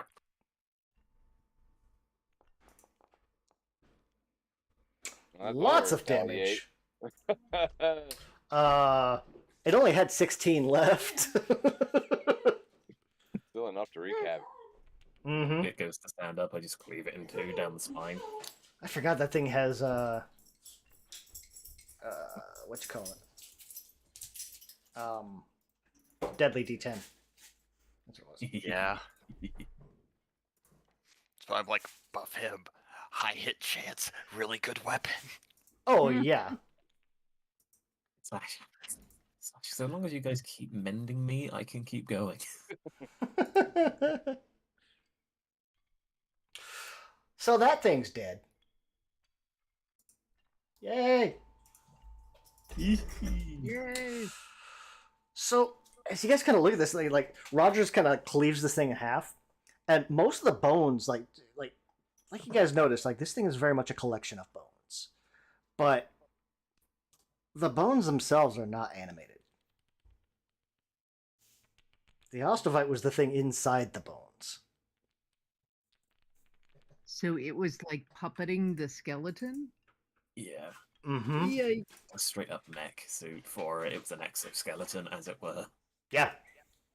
Yike. We never got to it, but it has an effect that kicks in if you reduce it to half. Unfortunately, you guys all got it to like 52% and then just killed it. Nice. I'd say I'm sorry, but no. Yeah. Slashy, slashy, stabby, stabby. Mm-hmm, mm-hmm, mm-hmm. So while you guys are kind of like looking at that, like Mr. Bones, you'll see it kind of in like that room behind you.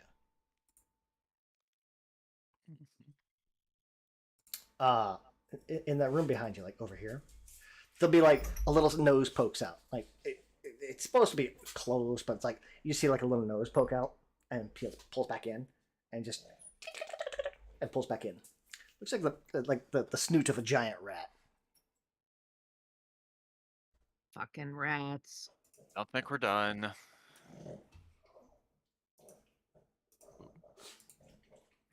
I hear it.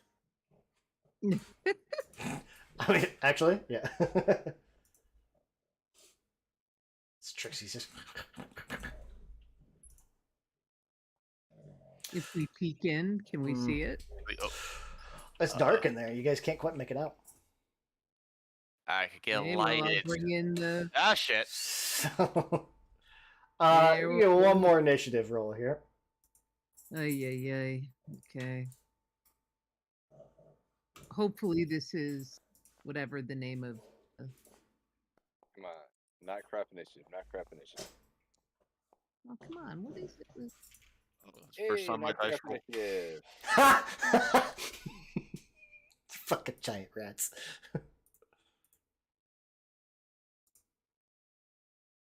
Fucking giant rats. Okay, why is my initiative not rolling? There we go. No? Oh, there goes. There we go. Now is it on there? Okay.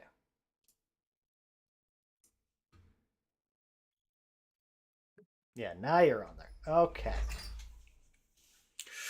So, this will be interesting. Combat begins.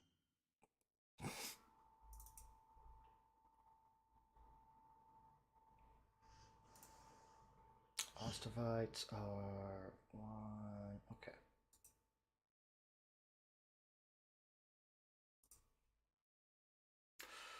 Which one is this? Oh, makes sense. Okay.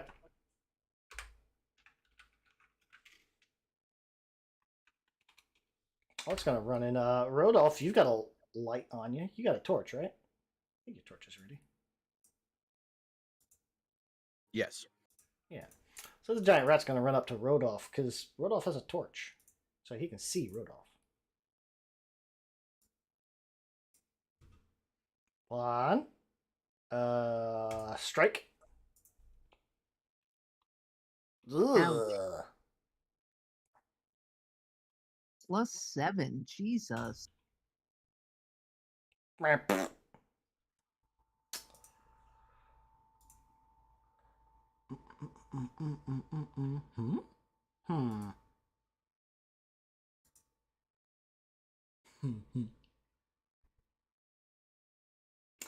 I get a fortitude save, please? Rodolph? Where do You you go? should just have to click on the thing in chat. If it works right. Plague.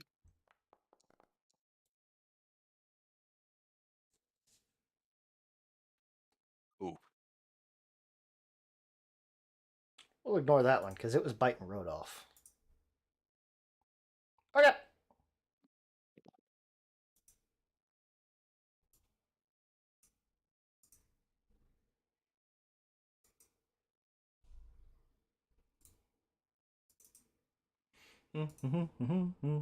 That was 1, 2, second bite.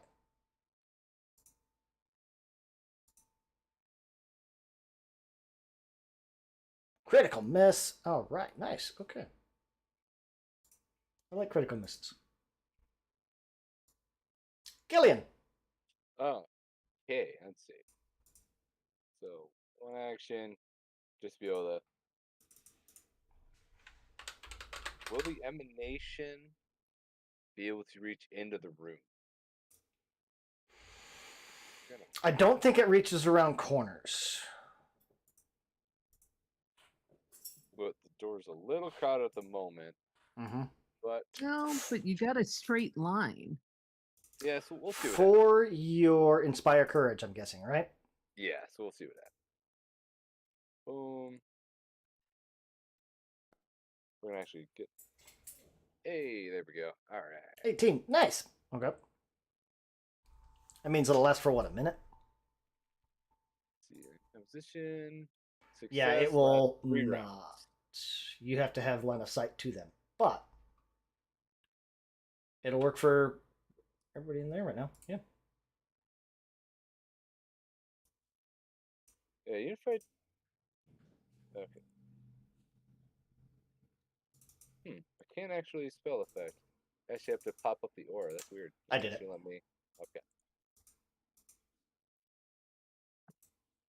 Like it won't let me like mess with it at all. Weird. Oh look, according to that, it does. I just did it. Well, no, the emanation.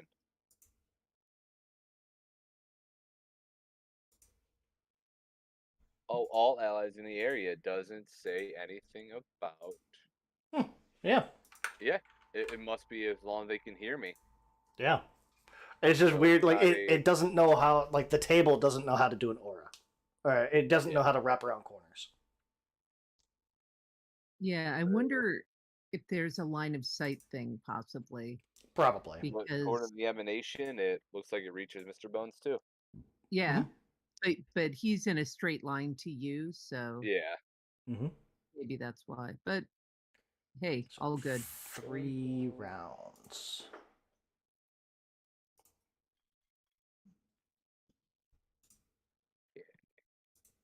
So 1 action, 2 action.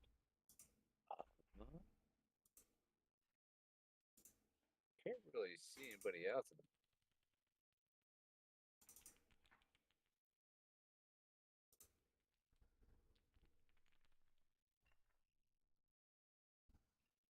Be right back. Yep.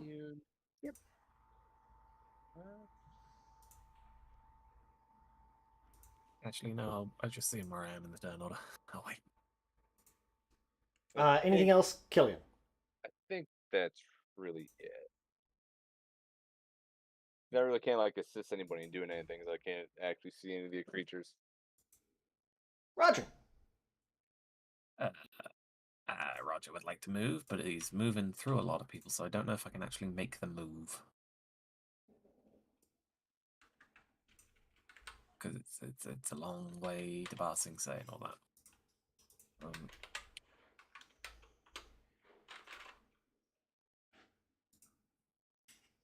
I would like to move to there.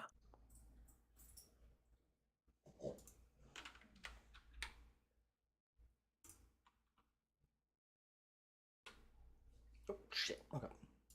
Yeah. Moving in there. There's I can do that. a rat.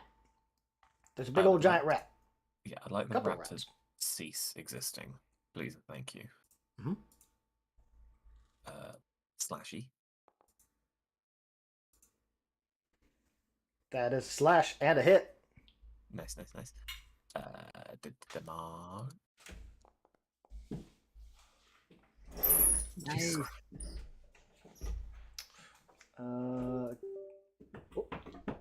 Against that rat. Damage. Rat takes 8 and explodes. And explodes. Nice. As Virgil is underneath the desk with his tail in a corner. And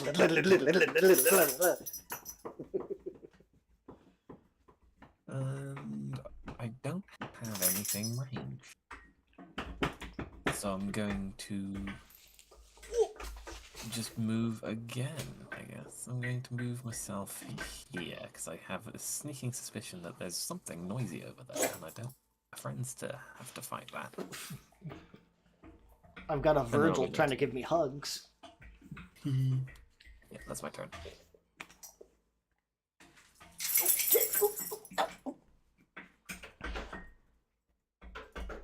Tabitha. Okay, well, I'm Your going buddy. to enter the room. I have no idea what's going on in here now that whoops. Here and here, right? I can do that. Oh, it keeps telling me I'm colliding with the wall. Is there a wall here? I mean, to your left.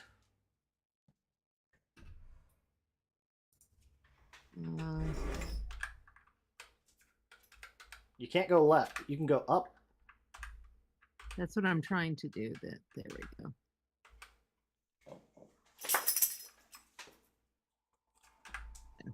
No, it keeps saying I'm okay. Fine, I'll go left. There. Oh, you're way up there. Okay.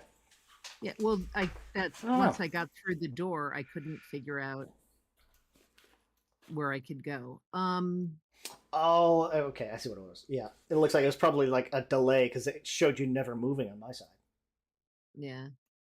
I think I may need to just reboot the table for myself. But anyway, so I can't do the thing I was gonna do. And I'm a little afraid to use my Ray of Enfeeblement because that's my last first level spell. So I guess I will cast. Does Roger have guidance anymore? He's immune to guidance for a little bit. Oh, and so is Mr. Bones. And so is Mr. Bones. So Rodolph, enjoy some guidance.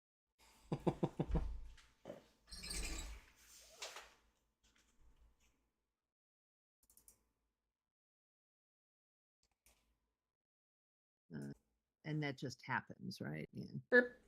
Yep. And you know what? I'm gonna draw my sling. Okay. And that's my bullets. Okay. And those are my 3 actions. All right. Giant rat. That giant rat.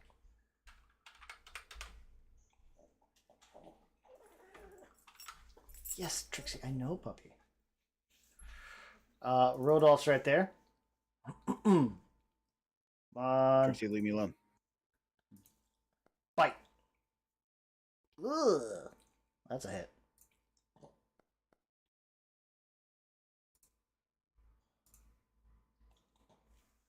Rodolph takes 4.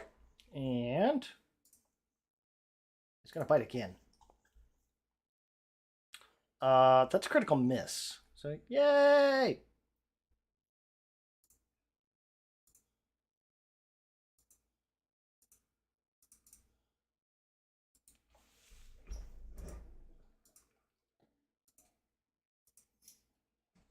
Other rat says, comes up to Roger. No, not himself. Roger. Bite. Barely hits.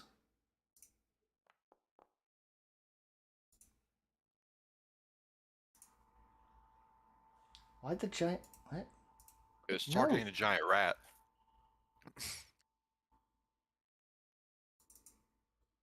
Oh no, the rats are turning at each other. Oh, Oh, I see what it did. Okay. Roger's AC is higher than that, so that last one doesn't count. He missed. I'm back.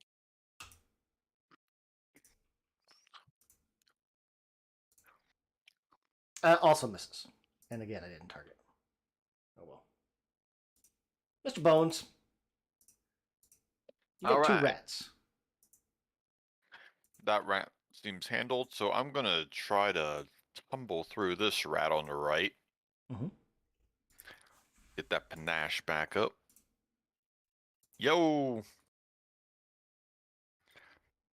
So I'm gonna move up here, drop this on, give someone a seizure, and try to stab at this rat. I'm not gonna use the finisher. Oh, that's a critical hit. Nice. So unnecessary. They've got 8 hit points. He also explodes. All right, and let's see. So it's 2. Crap! I can't see the other rat to yell at it. So I'm just gonna 5, 10, 25. Run and just kind of use Run, all like leap, 30 dive, speed. something. Yeah. Yeah, because that would, with them 2 being difficult, that would just give me 30. Mm-hmm. So just excuse me, moving. Yeah, no problem. No problem. Rodolph, there's one more rat.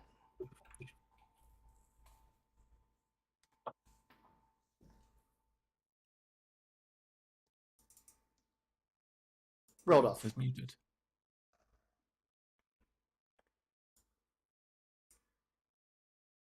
Rodolph is AFK at the moment. Please leave a message. The bubonic plague already kicked in. He's dead. Right. If I see a rat bite someone and there's a con save, I just assume it's the bubonic plague. Doesn't really matter what setting.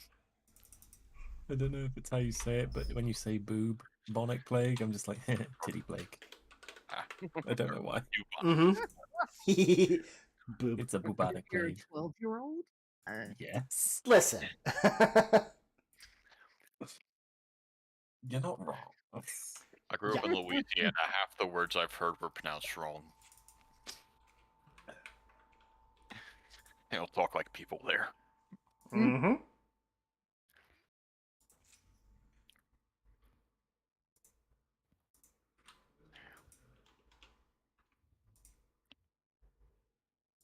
Nick?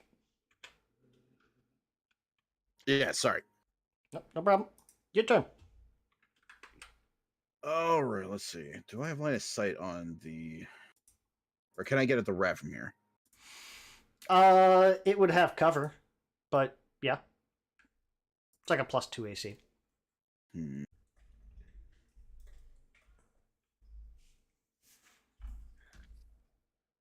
You do have guidance, so it kind of negates one of them. Mm-hmm. Yeah.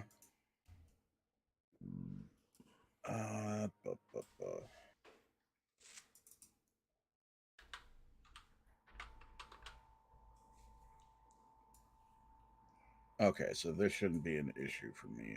I'm just going to take one of the big heavy things and throw this at the rat with telekinetic projectile, see if I can squash it. Okay.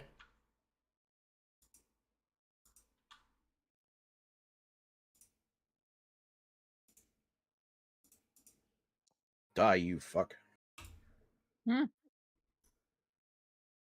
That is a hit.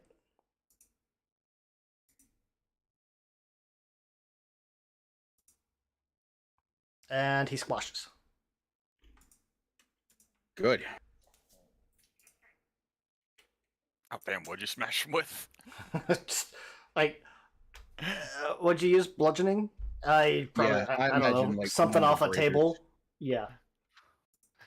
It's the other rat. Oh, that's why I couldn't. Okay. Okay. I think that'd be a good spot to stop for today because it's almost 6 o'clock. Yeah, I need to sleep. You guys can I mean, also go back upstairs. Like, you've cleared out the first floor. You can go upstairs and, like, rest. Yeah, probably what we'll end up doing because Rodolph is not in a good place in any sense of the word right now. Yeah. Uh-huh. Mentally, physically, spiritually, emotionally. Let's see. Tangentially. We'll disable that sound. Ostavites are a medium. Confirm. See, Rodolph has not had any treat wounds on him, right? He has not, but if we're going upstairs to rest, then I think he'll be all right without it. I think we only get like a couple hit points, like on rest. Yeah, you get Oh, like that's your. right, yeah. You get. Yeah, I think it's your level times your con mod. I think so. So you'd It's still like- have like. Wait, I got you. Roger will just go up and be like, "Hey, hold still."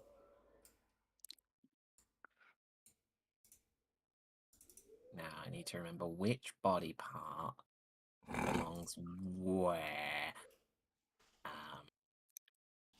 Fuck's the mailing. I forgot where it is. I had to For double check you. whether or not Under I was. actions. Yeah, I had to double Yeah. check whether I would lose hit points on a rest like that, and I think that my con mod is positive. Yeah, you can't lose it. You go to exploration actions. Treat wounds. Exploration action. There it is. I think you get a minimum of 1 hit point back, regardless. Like a Yeah. minimum. And then I'm pretty sure this goes into there. Yes, that definitely goes there. If you botch this, I will have you disassembled. You cannot disassemble me if you are disassembled yourself. So, do you guys want to take a short rest, or go upstairs, kind of barricade the stairs, and go to sleep? You know, probably like at least an hour, then I can treat wounds on Roger again. Yeah, I'm fine either way, but also, is there no limitation on how many times I can treat wounds on? You have a 1 hour cooldown. Okay. Like there's like a feat at some point where like limits like it's like every 10 minutes, I believe. May have to later take on that. down the line.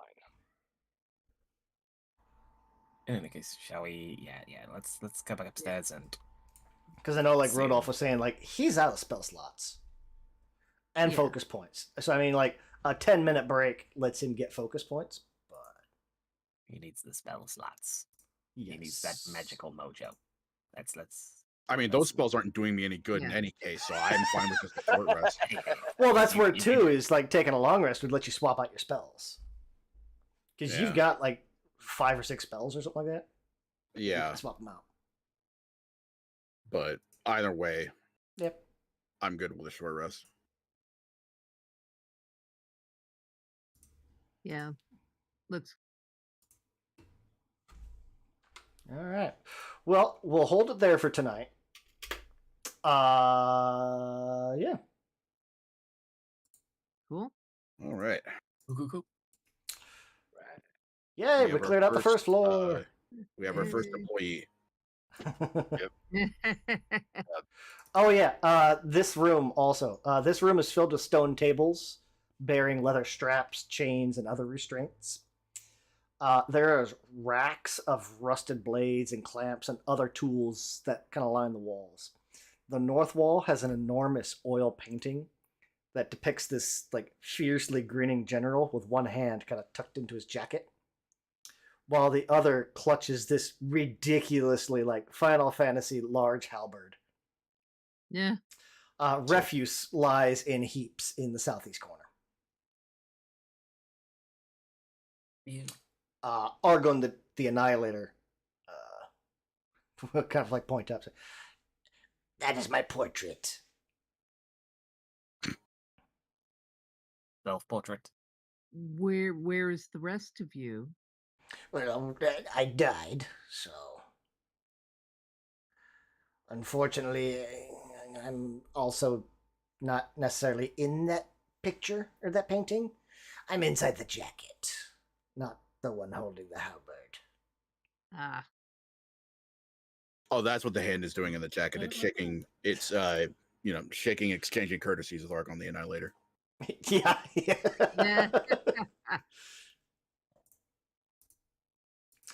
All right. Yeah, we'll kind of wrap things up there. Oh boy. Liking the Oh party boy. spread. Yeah.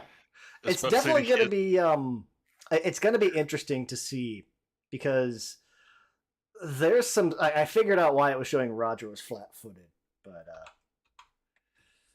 yeah. Was it a creature thing or?